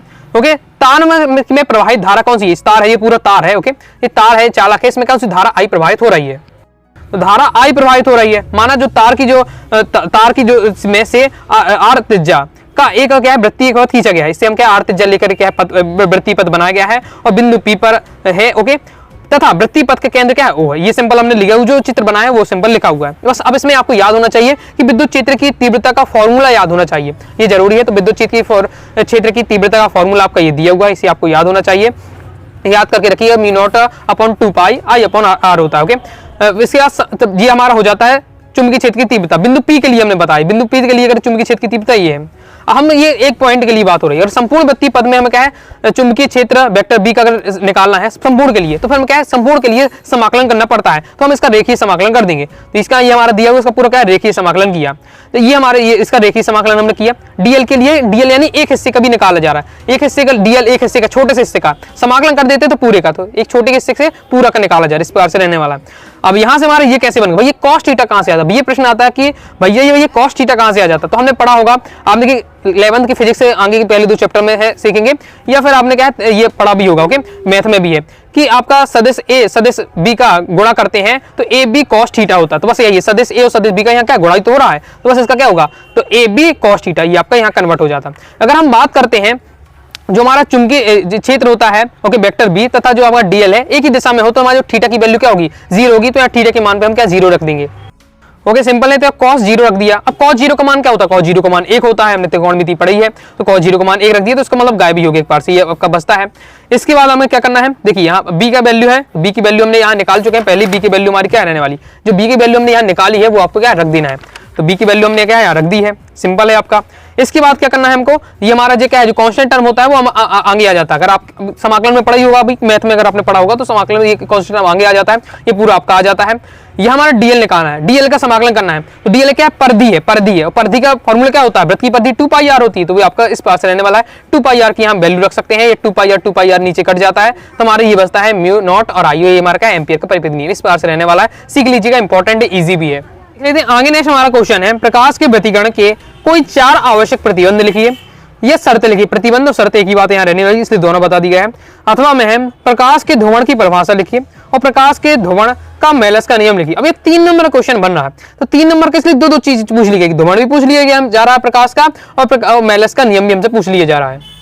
तो आंसर दोस्तों हम देख लेते हैं। पहले प्रकाश की जो व्यतिकरण की शर्तें होती हैं वो कौन कौन सी होनी चाहिए, कि प्रकाश का व्यतिकरण कब होगा ये पूछा जा रहा है। तो तब वो कंडीशन क्या है, जब 2 तरंगें निकलती हैं, तो 2 तरंगे की आवृत्ति समान होनी चाहिए, पहली कंडीशन है, माइंड में तुरंत याद रखनी चाहिए। तो प्रकाश का व्यतिकरण तभी होगा जब उनकी जो दोनों तरंगे उनकी आवृत्तियां समान हो, दोनों तरंगों के आयाम लगभग समान या बिल्कुल समान होने चाहिए। लगभग थोड़ा बहुत चल जाएगा, मतलब थोड़ा बहुत काम चल जाएगा, ओके, तो थोड़ा बहुत ऊंच नीच हो सकती है, लेकिन लगभग होना चाहिए, समान होना चाहिए, ओके, ऐसा नहीं बिल्कुल ज्यादा डिफरेंस है, आयाम लगभग समान होना चाहिए तो भी काम हो जाएगा। दोनों तरंगों को एक ही दिशा में चलना चाहिए, एक ही दिशा में चलेंगे तो होगा। दोनों स्रोत यानी स्लेटें एक दूसरे के क्या निकट होनी चाहिए। दोनों स्रोत अत्यंत सकीन होने चाहिए, सकीन यानी बहुत पतली होनी चाहिए, इस पर सकीन यानी बहुत पतले, ओके। तरंगों का कालांतर क्या नियत होना चाहिए। तो ये सब दिए मैंने 6 आपको यहाँ शर्तें बता दी हैं, तो 4 से 5 अच्छे से याद करके रखना, बिल्कुल सिंपल है, एक एक लाइन में दिया हुआ है। देखिए दोनों तरंगों की आवृत्ति समान होनी चाहिए, दोनों तरंगों के आयाम लगभग समान होने चाहिए, दोनों तरंगों एक ही दिशा में चलना चाहिए, दोनों तरंगों के क्या है एक दूसरे के निकट होने चाहिए, कौन उनके स्रोत होते हैं जो कि इस प्रकार से। अथवा में से क्वेश्चन है कि प्रकाश के ध्रुवण की परिभाषा बतानी है। तो प्रकाश की वह घटना जिसमें प्रकाश तरंग के विद्युत वेक्टर या तो प्रकाश संचरण की दिशा के लंबत हो, तो लंबत एक ही तल में कंपन करते हैं, तरंग के जो विद्युत वेक्टर हैं वो एक ही तल में क्या कंपन कर रहे हैं, तो वहां का क्या हो जाएगा, तो यहाँ पर प्रकाश का ध्रुवण हो जाएगा। बाकी यहाँ दूसरी कंडीशन ही बताई जा रही है, इस टाइप से। नेक्स्ट है आपका मेलस का नियम क्या होता है, देख लीजिए। मेलस का नियम है, यदि किसी पोलराइड पर तीव्रता I0 का समतल ध्रुवित प्रकाश आपतित होता है तथा आपतित प्रकाश के कंपन दल पोलराइड की ध्रुवण दिशा में के बीच थीटा कोण है, तो क्या पोलराइड से निर्गत प्रकाश की तीव्रता क्या इस प्रकार से हो जाएगी। थोड़ा आपको डिफिकल्ट होगा समझने के लिए, अभी ये मैंने चैप्टर समझाया नहीं है तो चिंता नहीं करना, जल्दी मैं इसकी वीडियो लाने वाला हूँ, इनको अभी हम डिटेल से चर्चा करने वाले इंपॉर्टेंट क्योंकि तो इस प्रकार से आपका रहने वाला कंप्लीट हो जाए, तैयार कर लीजिए। मेलस का नियम इंपॉर्टेंट है, प्रकाश का ध्रुवण भी इंपॉर्टेंट है। इसके बाद नेक्स्ट है डी ब्रोगली तरंग क्या है, डी ब्रोगली तरंग का समीकरण स्थापित कीजिए। अथवा में है प्रकाश विद्युत प्रभाव क्या है, प्रकाश विद्युत प्रभाव के 2 नियम लिखिए। चलिए देख लेते हैं। 3-3 नंबर के हैं, तो पहले इस चैप्टर से एमपी बोर्ड में 2 ही नंबर क्वेश्चन आता था, केवल आता था डी ब्रोगली तरंग क्या है। अब 2 नंबर पूछना है, प्रकाश विद्युत क्या है, प्रभाव क्या है, प्रकाश विद्युत प्रभाव के नियम लिखिए, केवल एक आता था। अब यहाँ 3 नंबर को क्वेश्चन बनाना, तो 2 यहाँ क्वेश्चन रख दिए गए हैं। चलिए देख लेते हैं। तो डी ब्रोगली तरंग क्या है, सिंपल है, डी ब्रोगली तरंग तो बिल्कुल सिंपल होती है। ये डी ब्रोगली नाम के जो वैज्ञानिक थे, गतिमान कण होता है, वो भी गतिमान कण है, वो तरंग की भांति व्यवहार करता है, गतिमान कण तरंग की भांति व्यवहार करता है, जो तरंग होती है वो क्या डी ब्रोगली तरंग कहलाती है। तो डी ब्रोगली के अनुसार प्रत्येक गतिमान कण में क्या तरंग संबद्ध होती है, जिस तरंग को हम कहते हैं डी ब्रोगली तरंग कहते हैं। ये आपका हो जाता है डी ब्रोगली तरंग क्या है, इसका आंसर। ओके, अब समीकरण स्थापित करना है, तो देख लेते हैं। ये समीकरण होता है आपका P = H लैम्डा, ओके, जहां P क्या है आपका गतिमान जिस मतलब संवेग है, ओके, संवेग, और जहां H आपका प्लांक नीतांक रहने वाला है। इसके सिद्ध मतलब उत्पत्ति कैसे करना, तो उत्पत्ति यहां से आपके इस टाइप से रहने वाली है कि हम जानते हैं कि आप म्यू आवृत्ति है, लैम्डा क्या है तरंग दैर्घ्य, फोटोन की ऊर्जा कितनी होगी, फोटोन की ऊर्जा हमारी E इक्वल टू होगा है आपका h म्यू हो जाएगी, जहां पे h क्या है प्लांग नीतांक है। अब दोस्तों हम जानते हैं आपको, अगर हम मान लेते हैं कि जो फोटोन की गतिज द्रव्यमान है, गतिज द्रव्यमान है m है, तो उसके आइंस्टीन का समीकरण लगा देंगे। आइंस्टीन का समीकरण क्या होता है, E equal to mc square हो जाता है। ये हमारे यहाँ समीकरण 1 नाम देना है इसको, ओके, ये हमारा समीकरण 2 हो जाता है, ओके। बस इसमें हम तुलना करते हैं, समीकरण 2 की तुलना करते हैं, E इक्वल है तो साइड का भी इक्वल हो जाएगा, तो आपका क्या हो जाएगा mc स्क्वायर इक्वल टू का h म्यू हो जाएगा, वही बताया जा रहा है, ओके। इसके बाद क्या है सी को स्क्वायर यानी सी मल्टीप्लाई सी लिख सकते हैं। तो हम जानते हैं जो फोटोन का संवेग होता है, फोटोन का संवेग p इक्वल टू होता है mc, तो mc इक्वल टू की वैल्यू रख दी, p रख दी, ओके। p यहाँ c आपका मल्टीप्लाई में तो डिवाइड में चला जाएगा, c की वैल्यू क्या होती है म्यू लैम्डा होती है, ओके। तो म्यू लैम्डा यहाँ वैल्यू रख दी और यही हमारा क्या हो जाएगा, यहाँ से म्यू से म्यू कट जाएगा, h अपॉन लैम्डा बचता है और यही मैं क्या है डी बर्नौली तरंग का समीकरण है। तो इस समीकरण को याद करके भी रखना है, कैसे निकाला गया बस इतना आपको तैयार करके रखना है, सिंपल भी है, थोड़ी एक दो बार प्रैक्टिस करेंगे हो जाएगा। फिर प्रकाश विद्युत प्रभाव क्या है ये पूछा जा रहा है, और प्रकाश विद्युत प्रभाव के 2 नियम पूछे जा रहे हैं। तो प्रकाश विद्युत प्रभाव क्या है, सिंपल है, जब धातु है, कोई भी धातु के पृष्ठ से क्या कम तरंग दैर्घ्य वाली कम तरंग दैर्घ्य उच्च आवृत्ति होगी उसकी, ओके। तो कम तरंग दैर्घ्य वाली जो भी दृश्य प्रकाश आपतित की जाती है, तो धातु में देखिए कोई भी धातु उसमें इलेक्ट्रॉन तो होंगे, प्रोटॉन भी होते हैं, तो धातु से इलेक्ट्रॉन बाहर निकलने लगते हैं। धातु में क्या जब भी प्रकाश किरण पड़ती है तो इलेक्ट्रॉन एकदम बाहर निकलने लगते हैं, और इसी घटना को हम क्या प्रकाश विद्युत प्रभाव कहते हैं। तो क्या लिखना है कि जब किसी धातु में पृष्ठ पर कम तरंग दैर्घ्य वाली प्रकाश आपतित होती है, तो जो पृष्ठ होता है, धातु का पृष्ठ होता है, उससे इलेक्ट्रॉन क्या उत्सर्जित होने लगते हैं, इलेक्ट्रॉन निकलने लगते हैं। इस घटना को हम क्या है प्रकाश विद्युत प्रभाव कहते हैं। अब प्रकाश विद्युत प्रभाव के नियम पूछे जा रहे हैं, मतलब कौन कौन कंडीशन में होनी चाहिए जब प्रकाश विद्युत प्रभाव होगा। पहला कि प्रत्येक धातु की सतह पर धातु के संगत एक न्यूनतम आवृत्ति यानी दहली आवृत्ति की विकिरण आपतित होने पर ही क्या फोटोन उत्सर्जित होंगे, एक फिक्स है। ऐसा नहीं कोई भी आप तरंग दे दे तो इलेक्ट्रॉन निकलने लगेंगे, फिक्स है कि कम से कम मतलब सबके हर धातु के लिए एक दहली आवृत्ति फिक्स की गई है, न्यूनतम आवृत्ति फिक्स की गई है कि अगर इतना आवृत्ति मिलेगी तभी इलेक्ट्रॉन निकलेंगे, इतना आवृत्ति मिलेगी कम से कम इतना मिलेंगे तो इलेक्ट्रॉन निकलेंगे, सबके लिए फिक्स की गई है। तो वो कम से कम दहली आवृत्ति न्यूनतम आवृत्ति होनी चाहिए, तभी फोटोन उत्सर्जित होंगे, इलेक्ट्रॉन उत्सर्जित होंगे। उससे कम आवृत्ति विकिरण पर क्या है कभी नहीं, चाहे आपतित प्रकाश तीव्रता जितनी चाहे हो, लेकिन अगर आवृत्ति उसकी दहली आवृत्ति नहीं मिल पा रही है तो आपके इलेक्ट्रॉन नहीं निकलेंगे। उत्सर्जित इलेक्ट्रॉन की अधिकतम गतिज ऊर्जा आपतित विकिरण की आवृत्ति के अनुक्रमानुपाती होती है। उत्सर्जित इलेक्ट्रॉन की जो संख्या होती है, इलेक्ट्रॉन की जो संख्या निकलती है, मतलब जितनी भी संख्या निकलती है वो विकिरण की तीव्रता के अनुक्रमानुपाती होती है। धातु की सतह पर विकिरण आपतित होते ही इलेक्ट्रॉन क्या उत्सर्जित होने लगते हैं। ये आपका रहता है प्रकाश विद्युत प्रभाव के नियम।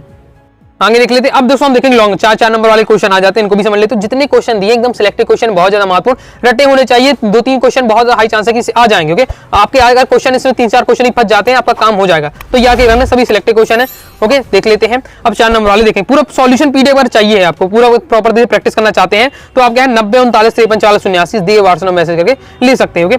आगे देख लेते हैं। पीएन संधि डायोड की अग्रनीति पश्चिम नीति विद्युत परिपथ बनाते हुए कार्यविधि समझाते हुए लिखिए। बहुत ज्यादा सभी आपके आसान रहने वाले, बस थोड़ा ध्यान से समझते जाना है। वीडियो काफी लंबी हो रही है। आप अभी तक वीडियो में बने हैं कि नहीं बने हैं, क्योंकि बहुत सारे स्टूडेंट क्या है छोड़ के चले जाते हैं, कौन पढ़ रहा है, ओके। और आप अंत तक बन रहे हैं, समझ रहे हैं, पढ़ रहे हैं, तो आपको इंटरेस्ट है फिजिक्स में और आप क्या हाई स्कोर कर लेंगे। पर देखिए कितना आपको जरूरी नहीं है कि आप क्या है बहुत ज्यादा मेहनत करें तभी आपके नंबर आएंगे। इंटरेस्ट होना, उसमें चीज में मन लगाना, वही आपका है हाई स्कोर, आपकी लक्षण है कि आप हाई स्कोर कर जाएंगे। चलिए देख लेते हैं। पीएन संधि डायोड होती है, तो पहले पीएन संधि डायोड की अग्रम नीति होती है, पश्चिम नीति होती है, ओके। दोनों यहाँ पूछी जा रही है। कई बार का क्वेश्चन में अग्रम नीति आ जाता है, अग्रम नीति आएगी तो फिर आपको लॉन्ग में बताना पड़ेगा। पश्चिम नीति दोनों एक साथ पूछ लिया ने, तो 3-4 लाइन में आपकी उसकी कार्यविधि अग्रम नीति बताना है, 3 से 4 लाइन में पश्चिम नीति बनाना है। चलिए समझ लेते हैं। अभी दोस्तों आपका ये अर्धचालक सबसे लास्ट वाला चैप्टर अर्धचालक, यहाँ से आपका लॉन्ग वाला क्वेश्चन आना फिक्स है। जो 4 क्वेश्चन है, केवल 4 क्वेश्चन है। एक तो आपका पीएन संधि डायोड की अग्रम नीति, पश्चिम नीति और दृष्टकारी की, पूर्ण तरंग दृष्टकारी, अर्धतरंग दृष्टकारी, तो ये 4 क्वेश्चन पढ़ लीजिए। और साथ ही एन प्रकार पी प्रकार के अर्धचालक में अंदर, निज और बाह्य अर्धचालक में अंदर, बस यहाँ 4 से 5 क्वेश्चन पढ़ लेते हैं। 4 नंबर फिक्स हो जाएगा, 2 नंबर क्वेश्चन आएगा, तो 6 नंबर यहाँ से फिक्स हो जाएंगे आपके, ओके। चलिए देख लेते हैं। थोड़ा मैं स्पीड से थोड़ा शॉर्ट में समझाऊंगा, ओके, क्योंकि अभी यहाँ सब कुछ क्वेश्चन, सब कुछ हर प्रकार के क्वेश्चन कवर कर रहे हैं।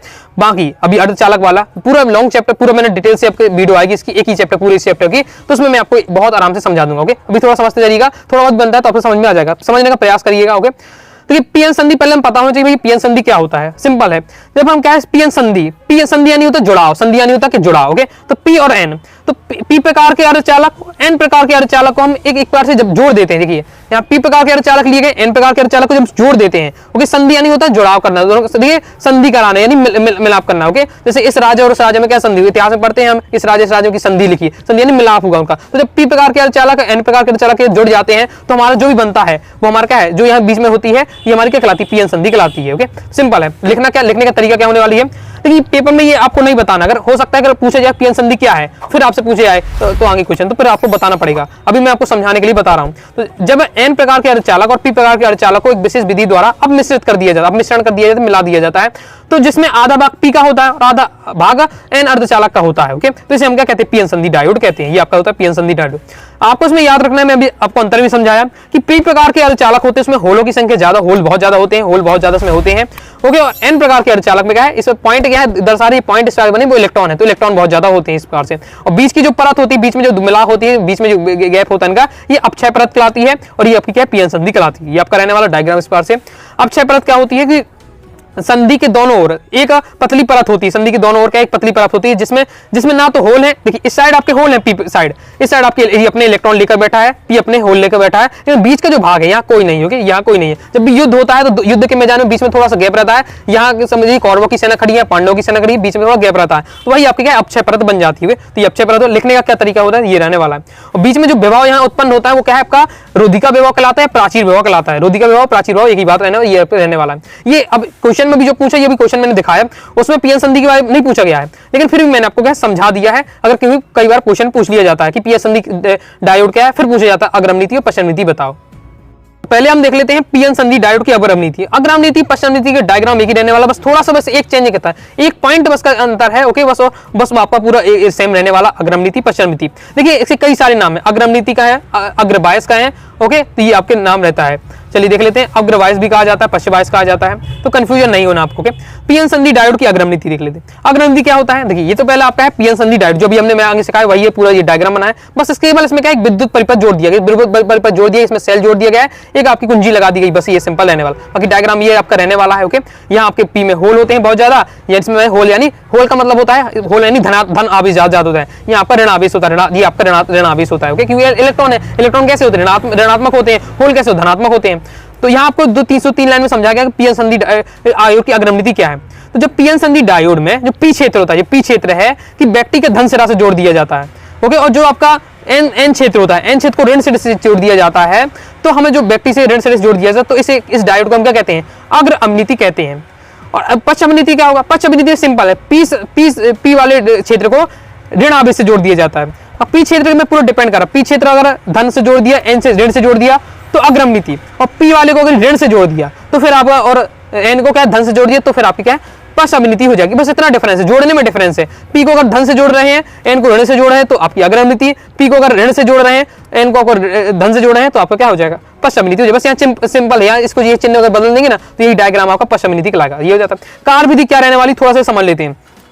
देखिए ये क्या है, यहाँ क्या है, होल है, होल में क्या होता है, धन होता है, देखो धनावेश है, धन इसमें बहुत सारे, इसमें इलेक्ट्रॉन है। तो देखिए यहाँ से अब क्या है, जो जब यहाँ व्यक्ति से विद्युत धारा, इसकी जो रोधिका विभव से ज्यादा विभव लगाना पड़ेगा। यहाँ देखिए जो इलेक्ट्रॉन है, यहाँ देखिए यहाँ भी आपका धनावेश है, यहाँ से धन निकल रहा है, क्योंकि धन वाला से जुड़ा, धन यहाँ से निकल रहा है, धन यहाँ भी है। धन जब मिलेगा तो बहुत ज्यादा प्रतिकर्षित होगा, दोनों क्या दूर भागेंगे, धन मिलेगा तो दूर भागेंगे, दूर भागने कब भागेंगे, लेकिन यहाँ कंडीशन होनी चाहिए कि जो आपका विभव आपको देना है वो रोधिता विभव होता है, इससे ज्यादा होना चाहिए तभी ये काम होगा। तो रोधिका विभव से ज्यादा होने पर ये धन आपस में मिलेंगे, ये प्रतिकर्षित होंगे, धक्का यहाँ से देगा धन, ये वाला धक्का यहाँ से धन देगा तो ये कहाँ पहुंचेगा, अपक्षय परत में लगा पहुंचेगा, अपक्षय परत के बीच में पहुंचेगा। इसी बार से इलेक्ट्रॉन में होने वाला है, यहाँ से क्या जो इलेक्ट्रॉन यहाँ के निकलेंगे और यहाँ से भी इलेक्ट्रॉन है, यहाँ के भी इलेक्ट्रॉन है, तो जो इलेक्ट्रॉन को धक्का देगा तो ये फिर यहाँ आ जाएंगे। तो सब जो यहाँ के होल यहाँ आते जाएंगे, इलेक्ट्रॉन आते बीच में आते हैं, बीच में आके क्या है सब मिलते हैं तो क्या नष्ट होते जाते हैं। लेकिन इसी बार से क्या है बार बार होता रहता है, तो क्या इसमें जो आपका परिपथ इसमें क्या चालक धारा बहने लगती है, और ये हमारा क्या अग्रम नीति कहलाता है। तो ये पूरा थ्योरी के रूप में बताया जा रहा है। जब व्यक्ति, एक बार आप पढ़ सकते हैं, जब व्यक्ति में आरोपित बाह्य वोल्टता रोधिता विभव से अधिक होती है, तब पी क्षेत्र के जो होल होते हैं व्यक्ति के धन सिरे से क्या होते हैं, धन सिरे यहाँ आपका क्या हो जाएगा, धन सिरे से प्रतिकर्षित होकर क्या है होते हैं, तथा एन क्षेत्र के इलेक्ट्रॉन के ऋण सिरे, ऋण सिरे से प्रतिकर्षित होकर संधि की ओर चलने लगते हैं। ये क्या है, संधि है, बीच में संधि है, तो यहाँ से धन को प्रतिकर्षित संधि की ओर जाएंगे, ये ऋण को प्रतिकर्षित संधि की ओर बीच में जाते रहेंगे, इस प्रकार से चलता होता है। ओके, होते हैं जिससे क्या है हो जाते हैं विद्युत में चालन होने लगता है। तो बस केवल इतना लिखना है। अभी आपको क्या है क्वेश्चन बताइए 4 नंबर का दोनों पूछे जा रहा है, अग्रम नीति पश्चिम नीति। तो इस कंडीशन में आपको डायग्राम बनाना है, केवल डायग्राम, ये 2 लाइन में आपको समझाना है, फिर डायग्राम बनाना है और ये 3 लाइन बस लिखनी है, केवल जितनी यहां तक लिखना है। ओके, कार्यविधि लिखना है पेपर में क्योंकि कार्यविधि पूछे जा रहा है तो केवल यहां तक लिखना। अब ये नहीं लिखना है, ये कब लिखना पड़ेगा तो अगर केवल सिंगल पूछा है, अग्रम नीति केवल सिंगल पूछा है तो फिर आपको थोड़ा डिटेल से बताना चाहिए, नहीं तो केवल इतने में काम हो जाएगा। अभी ये क्वेश्चन है अभी जो मॉडल पेपर में उसमें दोनों चीज पूछा है तो केवल 3 लाइन में बता देना, बाकी इसके आगे और भी रहने वाला है। ये डिटेल से समझाया कि विद्युत का चालन होता किस प्रकार से होता है, ये है आगे मैं और अच्छे से समझा दूंगा, ये आपका रहने वाला। तो ये पूरी आपकी कार्यविधि है, पेपर में केवल आपको इतना बस बताना है। ओके, पूरा नहीं लिखना है, केवल इतना बताना है। अगर एक ही अग्रम नीति बस पेपर में बस आता 4 नंबर का तो फिर पूरा बताना पड़ेगा।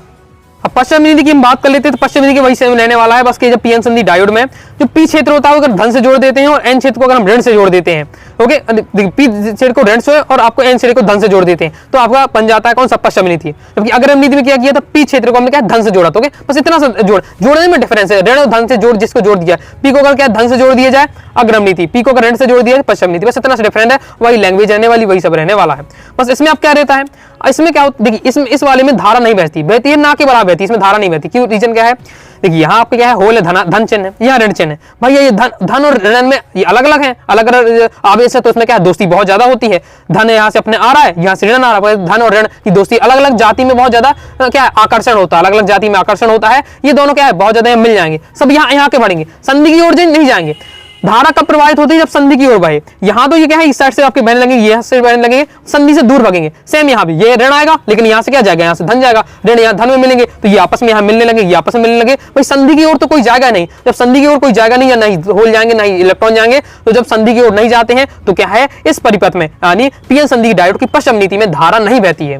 लेकिन फिर भी थोड़ी बहुत बह जाती है क्योंकि यहाँ तो कुछ इलेक्ट्रॉन क्या है धीरे धोखे से यहाँ चले जाते हैं, कुछ इलेक्ट्रॉन यहाँ थोड़े बहुत चले जाते हैं तो इसे थोड़ा क्या है थोड़ा बहुत आ जाती है। तो कुछ माइक्रो है, कुछ एम्पियर माइक्रो की, कुछ माइक्रो एम्पियर की क्या धारा बहती है। ओके, मतलब मान के चलते हैं न्यूनतम इसमें धारा बहती है, नगण्य धारा कहा जा सकता है इस बार। तो जो मैंने आपको समझाया वही आपका रहने वाला। पेपर में लिखना है तो केवल ये इतना लिखना है, ये इंपॉर्टेंट है। ओके, बाकी ये फिर और डिटेल से आपका दिया हुआ है। ओके, बाकी मैंने आपको ये लिखना है, इतना लिखेंगे काम आपका चल जाएगा। जो मैंने आपको समझाया वही इसमें चीज बताई जा रहा है। ओके, तो आई होप आप समझ गए, यहाँ से स्क्रीनशॉट भी ले सकते हैं, कंप्लीट हो जाता है।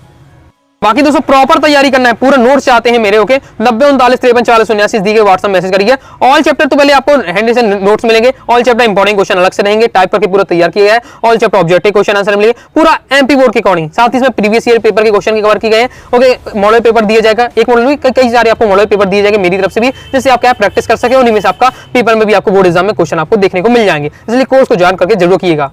इसमें हमारा क्वेश्चन पूछा जा रहा है, दिशकर्ण क्या है, पीएन संधि डायोड का पूर्ण तरंग दिशकारी के रूप में प्रयोग का वर्णन कीजिए। शीर्षक के अंतर्गत आपको विद्युत परिपथ बनाना है, कार्यविधि बताना है, निवेशी एवं निर्गत सिग्नल का तरंग रूप बताना है। देखिए दिशकारी होता है, दिशकर्ण होता है, दिशकर्ण 2 प्रकार के होते हैं, आपका एक पूर्ण तरंग दिशकारी, एक अर्ध तरंग दिशकारी। पेपर में यहाँ से हमेशा क्वेश्चन आपका बनता है।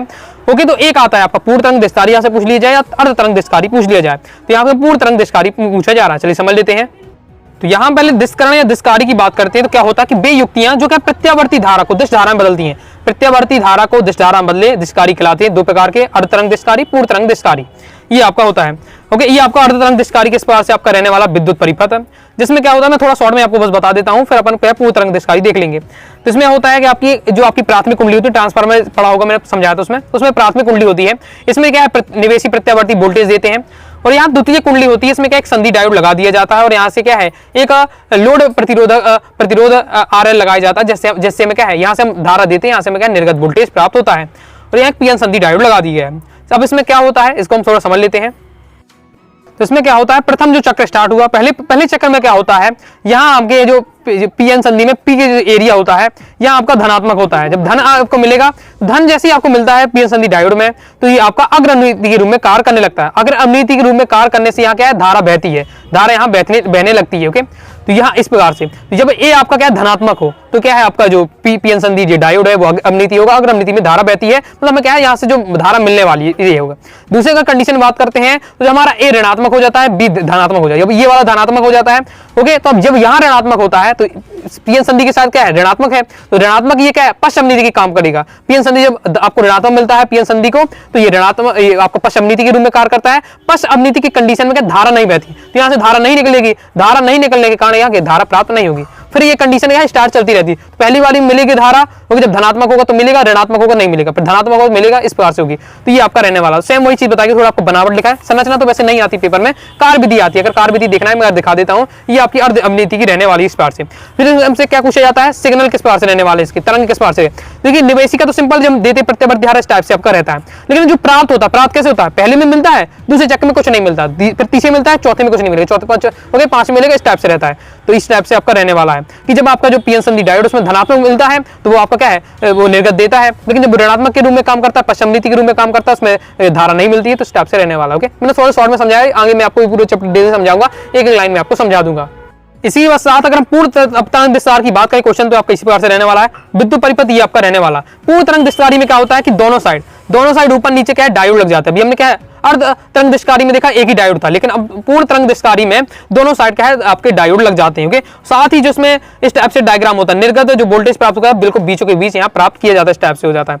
इस वाली कंडीशन में क्या होता है, मैं आपको कार्य विधि शॉर्ट में समझा देता हूँ। जब हम धारा देते हैं तो जो पहले जो आपका होता है स्थिति होती है पहली अवस्था में, जब ये आपका जो ए होता है यहाँ धनात्मक देंगे तो ये आपका क्या है, धनात्मक देंगे, तो धनात्मक से क्या है, ये अग्रनीति रूप में कार्य करेगा, यानी धारा बहेगी, यानी हमें क्या है, पहली कंडीशन में धारा मिलेगी।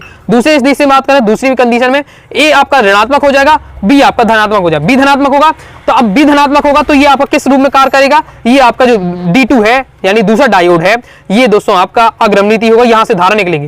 जबकि ये ऋणात्मक है तो ये ये धारा नहीं देगा, जो D1 बहेगा दूसरी कंडीशन में धारा नहीं देगा। तो यहां से धारा मिल रही, लेकिन यहां से धारा नहीं मिल रही। लेकिन एक बार से ओवरऑल देखें तो ये तो धारा हमको दे ही रहा था, हमें क्या निर्गत में तो धारा मिलने ही वाली है। हम तीसरी कंडीशन में बात करें तो फिर ये धनात्मक हो जाएगा, ये ऋणात्मक हो जाएगा, ये धारा देगा लेकिन ये धारा नहीं देगा, तो लेकिन फिर भी हमें धारा तो मिली नहीं। मतलब हर कंडीशन में, पूर्ण तरंग विस्तारी में हर कंडीशन में, हर चरण में क्या है, धारा मिलती है। तो ये आपका रहने वाली इसकी बनावट लिखने का तरीका कर देखना है। बाकी पेपर में बनावट नहीं आती, वो केवल डायग्राम बनाने के लिए आपका रहता है।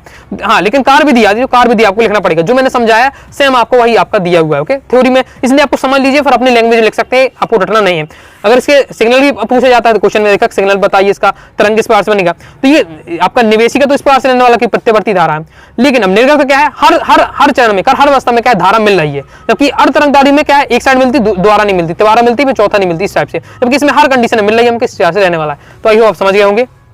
आगे दोस्तों देख लेते हैं, आगे हमारा क्या है, प्रश्न क्रमांक 18 में आ जाता है। अगर दोस्तों अभी भी आपको समझ में नहीं आ रहा, हो सकता है कि आप पहली बार पढ़ रहे हैं, शॉर्ट में मैं समझा रहा हूं तो नहीं आ रहा समझ में, तो कोई दिक्कत नहीं है। आगे मैं आपको ये चैप्टर लाने वाला हूं अर्ध चालक वाला, तो उसमें मैं आराम से डिटेल समझाऊंगा, तो समझ लीजिएगा। ओके, आगे देख लेते हैं। तो हमारा 18वां क्वेश्चन है, यदि प्रकाश किरणें n1 अपवर्तनांक वाले माध्यम n2 अपवर्तनांक वाले माध्यम से गोलीय अपवर्तन पृष्ठ से प्रवेश करती, सिद्ध कीजिए। ये हमारा दिया हुआ है, तो ये हमको क्या है, सिद्ध करना है। चलिए समझ लेते हैं इस क्वेश्चन को। क्वेश्चन हमारे इस प्रकार से पूछे जा रहा है, चलिए देख लेते हैं। अब समझने का प्रयास करिए। डायग्राम आपका ये रहने वाला है, तो सबसे पहले डायग्राम समझना है। पूरा मेन आपका जो खजाना पूरा इन चीजों में तो आपका डायग्राम जिसने समझ लिया है उसे ये बन जाएगा, बाकी और ज्यादा डिफिकल्ट नहीं रहता है। देख लेते हैं, यहाँ आपका जो N1 है वो सघन माध्यम, यहाँ N2 की बात हो जो समानार्थक, तो N1 का मतलब है कि सघन आपका विरल माध्यम है, N2 का मतलब है सघन माध्यम। या मैंने डॉट डॉट इसलिए बना दिया कि लगे कि आपका ये सघन माध्यम है, ये साइड आपका विरल माध्यम। ये कौन सा आपका लेंस लिया गया है, तो ये मतलब कांच का एक टुकड़ा लिया गया है। कांच का जो टुकड़ा लिया गया है ये कौन सा है, आपका अवतल वाला लिया गया है। उत्तल में क्या उठा होता है, तो उत्तल से ले चाहे आप अवतल से सूत्र निकालें, आपका सूत्र यही निकलने वाला है। या मैंने अवतल वाला लिया हुआ, धसा वाला लिया, ओके, ये सिंपल हो जाता है। अब क्या है, यहाँ O का मतलब हो जाता है यहाँ जब वस्तु रखी जाती है। ओके, तो ऑब्जेक्ट जहाँ रखी इसलिए उसे डिनोट करते हैं। ये जो C क्या है, ये वक्रता केंद्र है। जो गोला होता है ये मतलब ये भी गोला है, कांच वाली टुकड़ा है लेकिन गोला के रूप में है, तो इसकी कोई ना कोई बीच में होगा इसका केंद्र, तो वो आपका वक्रता केंद्र C यहाँ बताया जा रहा है, इस टाइप से रहने वाला है। तो अब क्या है, आपको पता है जब भी प्रकाश चलता है तो प्रकाश जब भी दो किरणें चलेंगी, दो किरणें जहां भी टकराएंगी वहां प्रतिबिंब बनता है। तो प्रकाश की दो किरणें चलनी चाहिए और टकरानी चाहिए कहीं ना कहीं, तब आपका प्रतिबिंब बनेगा। चलिए हमने वस्तु रखी है, वस्तु से हमारा क्या है, यह देखिए प्रकाश चल रही है, प्रकाश चली यहाँ तक। ओके, अब इसके बाद क्या है, ये विरल माध्यम से सघन माध्यम में प्रवेश कर रहा है। तो हम जानते हैं जब क्या है, कोई प्रकाश किरण विरल माध्यम से सघन माध्यम में जाती है, अभिलंब की ओर झुक जाती है, लेकिन अभिलंब तो हमें बनाना पड़ेगा, तो हम क्या है, अभिलंब बनाएंगे। तो हम जानते हैं कि जो आपका जो गोलीय पृष्ठ होता है उसका जो वक्रता केंद्र होता है वहां से अभिलंब जाता है। तो यहाँ से हमने क्या है, एक अभिलंब को CM क्या है, एक अभिलंब खींच दिया है जो क्या है वक्रता केंद्र से होकर जाता है, इस टाइप से। तो हमारा अभिलंब बन गया है। तो हमारा क्या देख रहे थे कि जब भी कोई प्रकाश किरण चलती है, विरल माध्यम से सघन माध्यम में जाती है, अविलंब की ओर झुक जाती है। तो प्रकाश की किरण सीधी ऐसे जानी चाहिए, लेकिन सीधे ना जाके थोड़ा सा क्या विलंब की ओर झुक गई, तो ये हमारा हो जाता है। तो अभी एक प्रकाश किरण निकाली, अभी दूसरी प्रकाश किरण जानी चाहिए, तो दूसरी प्रकाश किरण क्या है, बिल्कुल सीधी चली जाती है, इसी मुख्य अक्ष के बिल्कुल सीधी चली जाती है। मुख्य अक्ष यहाँ इस प्रकार से जा रही है, ओके, यहाँ से जा रही है, तो इस टाइप से जा रही है। तो एक प्रकाश किरण यहाँ जा रही है, अब एक प्रकाश किरण यहाँ जा रही है, एक प्रकाश किरण यहाँ जा रही है, तो भैया आगे तो ये कभी मिल ही नहीं सकती, पॉसिबल नहीं है। जब आगे नहीं मिलती है तो हमें अपने आप जबरदस्ती मिलाना पड़ेगा, क्योंकि प्रतिबिंब दोनों ना, तो इसको पीछे की ओर हम बढ़ाएंगे और यहाँ पीछे की ओर हम, ये मतलब है, ये मैं देखा, तो यहाँ पीछे की ओर मिलाएंगे तो यहाँ हमारा क्या काटेगा, ये है, और यहाँ से निकल रही तो यहाँ काट रहा है, तो यहाँ हमारा प्रतिबिंब बनेगा, जैसे हमने आई से डिनोट कर दिया। यहाँ डॉट डॉट की जाया जा रहा है, क्योंकि ये हमारा आवासी प्रतिबिंब बनेगा, क्योंकि हम जब हम जबरदस्ती हम अपनी तरफ से मिला रहे हैं तो वो आवासी प्रतिबिंब में रहने वाला है, तो आइए हमारा क्या आवासी प्रतिबिंब में हो जाएगा। साथ ही यहाँ थोड़ा सा लंब डाला गया है, जहाँ आपको ये मान के चलना है एन और पी का एक ही बिंदु है, एक ही बिंदु है, क्योंकि ये बहुत ज्यादा निकट है, तो एन की जगह पी बोल सकते हैं, पी की जगह एन बोल सकते हैं, इसकी हाइट हमने क्या एच मान के चल रही है। इतना हो जाता आपका, आइए समझ गए होंगे। अब हमने क्या किया है, सबके क्रम से ये आपके देखिए यहाँ पर एंगल बनाए, तो अल्फा बीटा गामा यहाँ क्या है एंगल का दे दिया है, ओके, जो हमारे कहाँ से बना है, मुख्य अच्छे से बना है, यहाँ से ए बिंदु से ओ ए बना है, आई बना है, ए सी से हमारा क्या ये बना है, अल्फा बीटा गामा हमारा कोण बन रहे हैं। इसके बाद अब हमें क्या है, ये जो आपका हम जानते हैं आपकी आपतित किरण है, ये आपतित किरण से जो बनता है हमारा आपतन कोण, तो आपतन कोण क्या आई से डिनोट करते हैं, ये हमारा आपतन कोण होगा। आपतन कोण क्या होता है, आपतित किरण और अविलंब के बीच जो कोण होता है वो आपका क्या है, आपतन कोण कहलाता है। फिर आपका अपवर्तित कोण क्या है, जो आपतित किरण है और अविलंब से जो बीच कोण बनता है, क्योंकि ये आपका अविलंब हो जाता है, ये आपकी अपवर्तित बीच से लौट के आ रही है, तो ये हो जाएगा आपका कौन से, ये आपका हो जाएगा अपवर्तित कोण। तो आपतन कोण अपवर्तित कोण, आपतन कोण को आई से डिनोट किया गया, आई से, और आपका आर का डिनोट किया गया अपवर्तित कोण को, ओके, तो ये आपका हो जाता है कंप्लीट। आई वो समझ गए होंगे। अब देखिए यहाँ से जो आपकी दूरी ली गई है, यहाँ से मुख्य अच्छे से मतलब पी से आपका जो है आपके केंद्र वक्रता केंद्र की दूरी आपको आर ली गई है। ये अब चिन्ह परिपाटी से क्या है, ऋण चिन्ह होगा, क्योंकि क्या है जो प्रकाश चल रही है उस दिशा में चली, सीधी साइड चल रही है, हम नाप किस साइड है, इस साइड से, विपरीत दिशा में नापते हैं तो ऋण चिन्ह होता है। पहले मैंने आपको बहुत चीजें समझाई, उसमें मैंने आपको बताया। इसी प्रकार से ये क्या है, ये प्रतिबिंब की दूरी को क्या है बी से दर्शाते हैं, लेकिन माइनस होगा क्योंकि विपरीत दिशा में ले रहे हैं चिन्ह परिपाटी के अनुसार। इसी बात वस्तु है, वस्तु को क्या है हम यू से दर्शाते हैं, वस्तु की दूरी क्या है यू से दर्शाते हैं, लेकिन माइनस होगा क्योंकि हम क्या है प्रकाश इस साइड चल रहा है, हम इस साइड नाप रहे हैं। तो आइए ये पूरा डायग्राम ये रहने वाला है। डायग्राम में मेहनत लग जाती है, फिर आपको लिखने में और ये समझने मुझे समझाने में ज्यादा मेहनत नहीं लगेगी। बस अब हमें क्या है कम से जो बताते जाऊंगा वो आपको समझते जाना है। अब देख लेते हैं, अब हम तो त्रिभुज लेते हैं ओ ए सी, ओ ए सी वाला हमने त्रिभुज लिया, ओके, यहाँ हमने त्रिभुज लिया। तो ये त्रिभुज में आप देख सकते हैं, आपको कांसेप्ट पता होना चाहिए कि किसी भी त्रिभुज के बाह्य कोण का योग अंतः कोणों के योग के बराबर होता है। बाह्य कोण का योग बाह्य कोण अंतः कोणों के योग के बराबर होता है। जैसे एग्जाम्पल समझ लेते हैं, देखो एक त्रिभुज है, ओके, यहाँ भी एक कोण बना है, यहाँ कोण बना, तो ए बना, बी बना, या मान लीजिए सी बना, तो C angle C equal to होगा angle A plus angle B के। क्या मतलब हुआ कि किसी भी त्रिभुज के अंतः दो कोणों का योग उसके बाह्य कोण के योग के बराबर होता है, ये आपका होता है, ओके। बस इसी कंसेप्ट से यहाँ हो जाता है। तो बाह्य कोण यहाँ इसके लिए क्या लगा है, ओ ए सी के लिए बाह्य कोण क्या है आपका वाई है, ओके, तो वाई इक्वल टू क्या हो जाएगा अल्फा, या अल्फा और हमारा क्या है दूसरा बीटा बनना, दूसरा क्या बनना है या आई बनना, ओके, इतना बस लेना है। ये कौन लेंगे तो आई बनना हमारा ई वाला, तो इस टाइप से हो जाएगा। यहाँ आई की वैल्यू निकाल लेते हैं हम, मतलब ओके आई की हम वैल्यू निकाल लेते हैं तो गामा माइनस अल्फा आ जाता है, सभी का एक नाम लेते हैं। इसी प्रकार से हम क्या निकालना है आई ए सी वाला लेते हैं, ये वाला लेते हैं। इसके लिए भी क्या है बाह्य कोण तो गामा ही होगा हमारा, ओके, बाह्य कोण तो गामा होगा, लेकिन अंतः कोण हमारा बीटा रहेगा और आर रहेगा, ओके। तो ये आपका रहने वाला, यहाँ आर की वैल्यू निकालेंगे, गामा माइनस हमारा बीटा आ जाएगा, सेकंड हो जाएगा। स्नेल का नियम क्या कहता है, स्नेल के हम जानते हैं sine R upon sine R equal to हो जाएगा। इसमें क्या होता है, सबसे पहले इसमें रहता है सघन माध्यम का बटे आपका रहे विरल माध्यम रहने वाला, ओके, इस टाइप से रहने वाला है। यहाँ त्रियक गुणा करेंगे, कैंची गुणा कहते हैं, त्रियक गुणा कहते हैं, ओके, इस टाइप से करेंगे हम। तो यहाँ हो जाएगा n1 sin i n2 sin r, ये कंप्लीट हो जाता है। आगे देख लेते हैं, तो यदि गोलीय पृष्ठ का अगर व्यास बहुत छोटा है, जो गोलीय पृष्ठ है वो मतलब गोलीय पृष्ठ है पूरा बहुत ज्यादा छोटा है, तो उसका व्यास भी छोटा होगा, त्रिज्या बहुत छोटी, व्यास भी बहुत छोटा, बहुत ज्यादा छोटा है। तो इस छोटे बहुत ज्यादा छोटे कंडीशन में क्या होगा, साइन आर आपका मतलब जो आपका आर कोण होगा और आई कोण होगा वो क्या बहुत ज्यादा छोटा होगा, इसलिए साइन आर के इक्वल में हम क्या आई लिख सकते हैं, साइन आर के इक्वल में आर लिख सकते हैं, साइन आई के इक्वल टू में आर लिख सकते हैं। उसे हम वैल्यू रख देंगे, तो n1 साइन आई की जगह आई लिख दिया, साइन आर की जगह आर लिख दी, इस टाइप से होगा। बस समीकरण 1 और 2 से हम क्या है आई और आर का क्या मान रख देंगे। समीकरण 1 2 में हमने क्या है आई और आर का मान निकाला, तो वो हमने यहाँ रख दिया है, सिंपल है। तो अंदर मल्टीप्लाई कर देंगे, ओके। इसके बाद हमें क्या करना है, गामा वाली गामा को एक साइड भेज देना, तो यहाँ ऑलरेडी गामा एक और यहाँ गामा वाला भेज देंगे और इसको इस साइड हम बुला लेंगे। इसकी माइनस n2 बीटा है, तो यहाँ आपका आ जाता है, इस टाइप से हो जाएगा, ओके, यहाँ आपका क्या रहने वाला है, एज इट इज रहने वाला है। यहाँ क्या है, गामा कॉमन ले लिया जाता है, समीकरण 3 दे दिया, नाम दे दिया।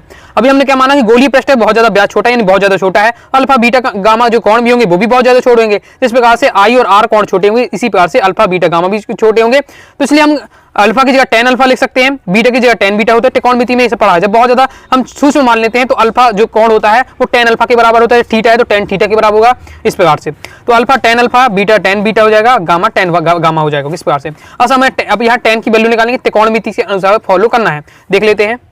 यहाँ हम सॉल्व करते हैं तो क्या होता है, tan बराबर क्या होता है, लंब बटे आधार। लंब हमारा क्या है यहाँ, h, ये इसे मानेंगे हम। ओके, लंब हमारा h है। ओके, अब p और n की एक ही बात रहने वाली है, इसलिए हम n मान के चला। ओके, जैसे हमारा क्या है, समकोण त्रिभुज देखे, समकोण त्रिभुज देखे, इसके कारण तो आपका हो जाएगा लंब हो जाएगा h, आधार क्या है, आधार हमारा यहाँ से निकाला है तो o हो जाएगा n, o n से हमारा क्या है माइनस e हो जाएगा, इस प्रकार से। तो h अपन क्या है माइनस e हो जाएगा। सेन इसी प्रकार से हम tan बीटा के लिए निकालेंगे तो बीटा बराबर लंब बटे आधार हो, तो लंब यहाँ क्या होगा आपका h हो जाएगा। ओके, आधार क्या होगा i n होगा, i n क्या है तो माइनस b हो जाएगा। तो हो जाएगा h अपॉन माइनस b, किसके लिए, बीटा के लिए। गामा के लिए अगर हम बात करते हैं तो हमारा क्या हो जाएगा, हाइट तो वही रहने वाली है। ओके, लंब वही होने, आधार क्या हो जाएगा माइनस r हो जाएगा। ओके, तो h अपॉन माइनस r हो जाएगा गामा के लिए। इस प्रकार से हमने tan अल्फा, tan बीटा और tan गामा की वैल्यू निकाल ली है। तो ये अल्फा और बीटा एक प्रकार से अल्फा बीटा और गामा के मान निकाल लिए हैं। इनको हमें क्या है, जो समीकरण 3 है इसमें हमें क्या है, अल्फा बीटा गामा के मान रख देने हैं। तो यहाँ देखिए जी हमारा दिया हुआ समीकरण, इसमें हमने क्या है अल्फा बीटा की गामा के मान रख दिए हैं। यहाँ मैंने क्या कर लिया गया है, एस दोनों साइड है तो कॉमन ले लिया है। ओके, बस ये ऐसे ऐसे कट जाएगा, हमारा क्या बचता है, ये हमारा बचने वाला है। बस अब यहाँ आगे माइनस आ रहा है, यहाँ भी माइनस आ रहा है, तो सब में क्या है माइनस को मल्टीप्लाई कर दिया, तो ये प्लस का हो जाएगा, ये प्लस का तो माइनस हो जाएगा, माइनस का तो प्लस हो जाएगा। सेम इस प्रकार से यही हमें चाहिए था, यही हमें चाहिए था, यही हमें सिद्ध करना था और हमारा आ जाता है। हो सकता है अभी मैंने क्या बताया था, जो हमारी प्रकाश किरण है वो विरल माध्यम से सघन माध्यम में प्रवेश कर रही है। यदि फिर प्रकाश किरण क्या है, मान लेते हैं सघन माध्यम से विरल में हो सकता है, तो हमें क्या n2 की जगह n1 कर देना है, n1 की जगह n2 कर देना है, तो हमारे इस प्रकार से हो जाएगा। बाकी हमारे यहाँ तक आपको सॉल्व करना है। यदि कंडीशन अगर ऐसी होती है सघन माध्यम से विरल माध्यम में प्रवेश करे तो फिर थोड़ा सा n2 की जगह n1 हो जाएगा, n1 की जगह n2 हो जाएगा। बाकी आपको यहाँ तक प्रूव करना था, कंप्लीट हो जाता है। इसी के प्रश्न क्रमांक 18 के अथवा हमसे क्वेश्चन पूछा जा रहा है, खगोलीय दूरदर्शी का किरण आलेख बनाते हुए उसकी आवर्धन क्षमता का सूत्र स्थापित कीजिए जबकि अंतिम प्रतिबिंब स्पर्शदर्शी की न्यूनतम दूरी पर बने। इंपॉर्टेंट है, इसे भी देख लेते हैं। इस प्रकार से क्वेश्चन आपसे पूछे जा रहा है, प्रतिबिंब का आपको रेखा चित्र बनाने के लिए आ सकता है, और जब प्रतिबिंब स्पर्शदर्शी की न्यूनतम दूरी पर हो, जब प्रतिबिंब अनंत पर हो, दोनों कंडीशन में देखना है। अनंत वाला तो एक ही लाइन का रहता है, तो क्या दिक्कत है सीखने में। अब खगोलीय दूरदर्शी क्या कहलाता है, देखिए दूरदर्शी क्या है, दूर की चीजों को देखने के लिए, लेकिन खगोलीय दूरदर्शी यानी खगोलीय दूरदर्शी यानी होता है जो हम पिंडों को देखते हैं उनके लिए। तो खगोलीय दूरदर्शी का प्रयोग आकाशीय पिंडों, ग्रह तारों आदि को देखने के लिए किया जाता है। पार्थिव को दूरदर्शी होता है तो उसमें क्या पृथ्वी वाली जो वस्तुएं होती है उन्हें देखने के लिए किया जाता है। देखिए इसमें भी आपको डायग्राम समझ लेते हैं तो बाकी फिर आपका काम हो जाएगा। तो इस प्रकार से होता है, जो नेत्र के पास जो लेंस होता है वो नेत्रिका लेंस होता है, ये छोटा होता है, इसकी फोकस भी क्या है, इसका छोटा होता है। फोकस दूरी भी छोटी होती है। जबकि जो आपका ये वस्तु के पास होता है जो आपका लेंस है, ये क्या होता है, बड़ा होता है। ये आपको ध्यान रखना है। ये आपकी ए बी क्या एक वस्तु है, ये आपकी आंख बनाई गई है, यहाँ से आपकी किरण चलती है। ओके, इस प्रकार से एक तो आपकी सीधे केंद्र से निकल जाती है। ओके, यहाँ फिर आपकी नेक्स्ट इस प्रकार से निकल रही है, आपकी वस्तु बन रही है ए डैश बी डैश, ये वस्तु का प्रतिबिंब बन रहा है। सेम इसी प्रकार से नेत्रिका के हम बनते जाते हैं तो A2 B2 हमारा नेत्रिका से बनने वाला एक प्रतिबिंब हो जाता है। आगे देख लेते हैं किस प्रकार से अब रहने वाला है। आवर्धन क्षमता निकालनी, आवर्धन क्षमता होती क्या है पहले ये हमें बताना पड़ेगा। तो अंतिम प्रतिबिंब द्वारा, ये मैंने पहले ही आपको पढ़ा चुका हूँ, जो संयुक्त सूक्ष्मदर्शी आपका सरल सूक्ष्मदर्शी बताया उसमें यही चीज मैं पूरा बताया था, सेम वही रहने वाला है, बस थोड़ा सा डायग्राम में चेंज रहता है और वैल्यू थोड़ा सा अलग हो जाती है। तो अंतिम प्रतिबिंब द्वारा नेत्र पर आंतरिक कोण, अंतिम प्रतिबिंब द्वारा नेत्र पर आंतरिक कोण, वस्तु द्वारा नेत्र पर आंतरिक कोण के अनुपात को हम क्या कहते हैं, दूरदर्शी की आवर्धन क्षमता कहते हैं। अंतिम प्रतिबिंब द्वारा नेत्र पर आंतरिक कोण, नेत्र पर जो आंतरिक कोण होता है, ओके, नेत्र पर आंतरिक कोण वस्तु द्वारा जो आपका जो कोण बनता है उसके क्या अनुपात को हम क्या आवर्धन क्षमता कहते हैं। तो आवर्धन क्षमता बराबर क्या होता है, m होता है। अंतिम प्रतिबिंब द्वारा नेत्र पर आंतरिक कोण यहाँ बीटा है, जो नेत्र द्वारा आंतरिक कोण बीटा है, वस्तु द्वारा नेत्र पर आंतरिक कोण कितना है, अल्फा है, तो आपका अल्फा हो जाएगा। ओके, अब इसी बार से अल्फा और बीटा के मान क्या है, बहुत ज्यादा कम है, इसलिए बीटा की जगह tan बीटा देख सकते हैं, अल्फा की जगह tan अल्फा, समीकरण एक नाम दे देना है। चलिए इसे देख लेते हैं। tan अल्फा की वैल्यू निकालनी है, tan बीटा की वैल्यू निकालनी है। कैसे tan अल्फा और tan बीटा की वैल्यू निकाल सकते हैं। अल्फा के लिए हमें क्या है, A1O B1 त्रिभुज लेना है। यहाँ से देख सकते हैं वो दूसरे पेज में, इसलिए बार बार पलटाने में दिक्कत हो सकती है, तो यहाँ समझ सकते हैं। तो यहाँ हमने A1O आपका O B1 ये वाला त्रिभुज लेते हैं, क्योंकि यहाँ अल्फा की वैल्यू के लिए ये लिया है। तो बस हमें tan अल्फा लिया, तो tan का बराबर क्या होता है, लंब बटे आधार होता है। लंब हमारा क्या रहने वाला है, यहाँ लंब हमारा रहेगा, यहाँ A1 लंबा हो जाएगा हमारा और B1 हो जाएगा। ओके, A1 B1 हमारा लंब हो जाएगा। आधार हम बात करते हैं तो हमारा क्या O और B1 का आधार हो जाएगा। त्रिभुज को हमें इस टाइप से देखना है, इस टाइप से देखना है। तो ये हमारा लंब हो जाएगा और O B1 हमारा क्या आधार हो जाएगा, तो ये हमारा हो जाएगा लंब बटे आधार। इसी tan बीटा की बात करते हैं तो A1E B1 वाला त्रिभुज लेते हैं। ओके, तो A1B E ये वाला त्रिभुज आपको लेना है, ये वाला आपको त्रिभुज लेना है। ओके। जिसमें लंब हमारा क्या हो जाएगा A1 B1 रहेगा, आधार हमारा क्या हो जाएगा, हमारा हो जाएगा EB1 हमारा क्या आधार हो जाएगा, EB1 हमारा क्या आधार है। सिंपल है। अब समीकरण 1 और 2 में इनकी क्या वैल्यू रख देना है, समीकरण 1 में रख दीजिए अल्फा tan अल्फा और tan बीटा की जो वैल्यू है वो हम समीकरण 1 जो पहला है उसमें रख देंगे। वैल्यू रखेंगे ऊपर नीचे होगा तो ऊपर वाला ऊपर कट जाएगा, A1 B1 यहाँ भी है और A1 B1 यहाँ भी है, कट जाएगा। तुम्हारा क्या बचता है EB1 और OB1 है, ऊपर ऊपर है पलटना पड़ेगा तो OB1 और EB1 हो जाएगा। इसको समीकरण 2 नाम दे देंगे। अब चिन्ह परिपाटी से प्रयोग करके इनकी वैल्यू निकालनी पड़ेगी। तो चिन्ह परिपाटी से हम देखते हैं OB1 की वैल्यू, तो यहाँ देख सकते हैं OB1 की वैल्यू अगर हम निकालते हैं तो OB1 की वैल्यू हमारी क्या है, हमारी हो जाएगी F0 हो जाएगी। ओके, जीरो के लिए मतलब O से यहाँ डिनोट कर रहा है। ओके, तो ये हमारी हो जाएगी F हो जाती है इस प्रकार से, क्योंकि हमारी फोकस दूरी है। ओके, एक बार से क्या है हमारी फोकस दूरी है। सेम इसी प्रकार से हम बात करते हैं EB1 की, तो यहाँ हमारा हो जाता है EB1, तो ये हमारी क्या वस्तु की दूरी है, तो वस्तु से दूरी क्या है UE है। U के दिखाया नेत्रिका लेंस के लिए E का डिनोट कर रहा है, तो ये हमारा हो जाएगा, बस इनकी वैल्यू रख देते हैं। अब यहाँ माइनस UE आएगा, क्योंकि ये क्या जिस दिशा में प्रकाश चल रहा है उसकी विपरीत दिशा में क्या है नापी जा रही है, इसलिए क्या माइनस UE आ रहा है। बस यहाँ हमने क्या वैल्यू इनकी पुट कर दी है, तो हमारा क्या इसे समीकरण 3 हमें नाम दे देना है। अब हमें कंडीशन लागू करना पड़ेगा जो कंडीशन से पूछी जा रही है। तो हमसे कंडीशन क्या पूछी जा रही है, पहली कंडीशन में जब प्रतिबिंब स्पर्श दृष्टि की न्यूनतम दूरी बने तो देख इस कंडीशन में क्या है नेत्रिका के लेंस सूत्र क्या होता है 1/f = 1/b - 1/u लेंस सूत्र होता है। ये बस इसमें हम वैल्यू पुट कर देंगे, f की जगह f ही हो जाएगा नेत्रिका लेंस के लिए। इसकी भी की वैल्यू क्या हो जाएगी हमारे, इसको d रखते हैं जब भी क्या है वस्तु से दूरी नापते हैं हम, तो d रहने वाला है। सब आपके क्या है जिस दिशा में प्रकाश चल रहा है उसकी विपरीत दिशा में इसलिए माइनस चिन्ह लिया जा रहा है, u की जगह u ही रख दिया गया। ये आपका इस प्रकार से रहने वाला है। ओके, यहाँ तक आपका हो जाता है माइनस माइनस प्लस हो जाएगा इस टाइप से। इसको क्या है पक्षांतर कर दिया, ये आपका क्या जाएगा इसको पक्षांतर कर दिया है, तो ये साइड आ जाएगा और ये सिंगल बचेगा 1/UE, वही आपको इस प्रकार से लिख दिया गया है। 1/UE की हमारे वैल्यू आ गई है, तो यही हमें क्या है 1/UE हमारा है, यहाँ हम क्या वैल्यू पुट कर देंगे। तो यहाँ हमने क्या है समीकरण 3 से इसकी वैल्यू पुट कर दी है। इस स्थिति में दूरदर्शी की नली की लंबाई कितनी होगी, आपका 0 और UE होगी, ये होगा। तो ये हमारा पहले निकाला था पहली कंडीशन के लिए, बस यहीं तक आंसर है आपके पहले के लिए भी जो अभी मॉडल पेपर में कई बार क्या है अंतिम प्रतिबिंब जब अंतिम प्रतिबिंब क्या है जब अंतिम प्रतिबिंब क्या है अनंत पर बने, इसकी कंडीशन पूछ लिया तो UE क्या होगा, फोकस जो वस्तु होती है वो फोकस पर हो जाती है जब प्रतिबिंब अनंत पर बनता है, तो बस U की जगह FES कर देना है, हमारा आंसर आपका आ जाएगा। नली की लंबाई इस कंडीशन ये होगी। तो ये आपको तैयार करके रखना है, कंप्लीट हो जाता है। आगे नेक्स्ट हमारा प्रश्न क्रमांक 19 है। ये chapter wise chapter important question बताया था, क्योंकि अध्याय 7 का जैसे क्वेश्चन है आपका बता ही चुका हूँ, ये ट्रांसफार वाला भी अध्याय 7 का क्वेश्चन है। अध्याय 7 वाली वीडियो देख लीजिएगा, वहाँ मैंने से कंप्लीट करवा दिया, बाकी मैं भी सॉल्यूशन आपको दिखा दूंगा। इसमें LCR परिपथ से पूछे जा रहा है, जिसमें प्रतिबंध परिणामी विभवांतर में गणना करना है, कलांतर या समांतर नहीं कलांतर होना चाहिए, ओके मतलब कलांतर होना चाहिए, तो कलांतर में निकालना धारा निकालना प्रतिबाधा निकालना है। इसी अथवा पूछा जा रहा है ट्रांसफार्मर का वर्णन, बहुत ज्यादा इंपॉर्टेंट ट्रांसफार्मर क्वेश्चन, सिद्धांत कई बार क्या बोर्ड एग्जाम में क्वेश्चन आ चुका है। LCR परिपथ से भी 2022 में क्वेश्चन आया था, इसके बाद भी क्वेश्चन आपका लगातार आया। ओके, ट्रांसफार्मर का सिद्धांत बनाना है, चित्र बनाना है और परिमाण अनुपात का सूत्र निकालना है। अगर LCR परिपथ का सॉल्यूशन की बात करें इस प्रकार से आपके रहने वाला है। अब मैं आपको थोड़ा ज्यादा समझाने वाला नहीं, परिणामी बोलता पॉइंट वाइज पॉइंट निकालना लिख लीजिए, सॉल्यूशन दिखा दे रहा हूं ताकि अगर पास नहीं है तो आप लिख सकते हैं।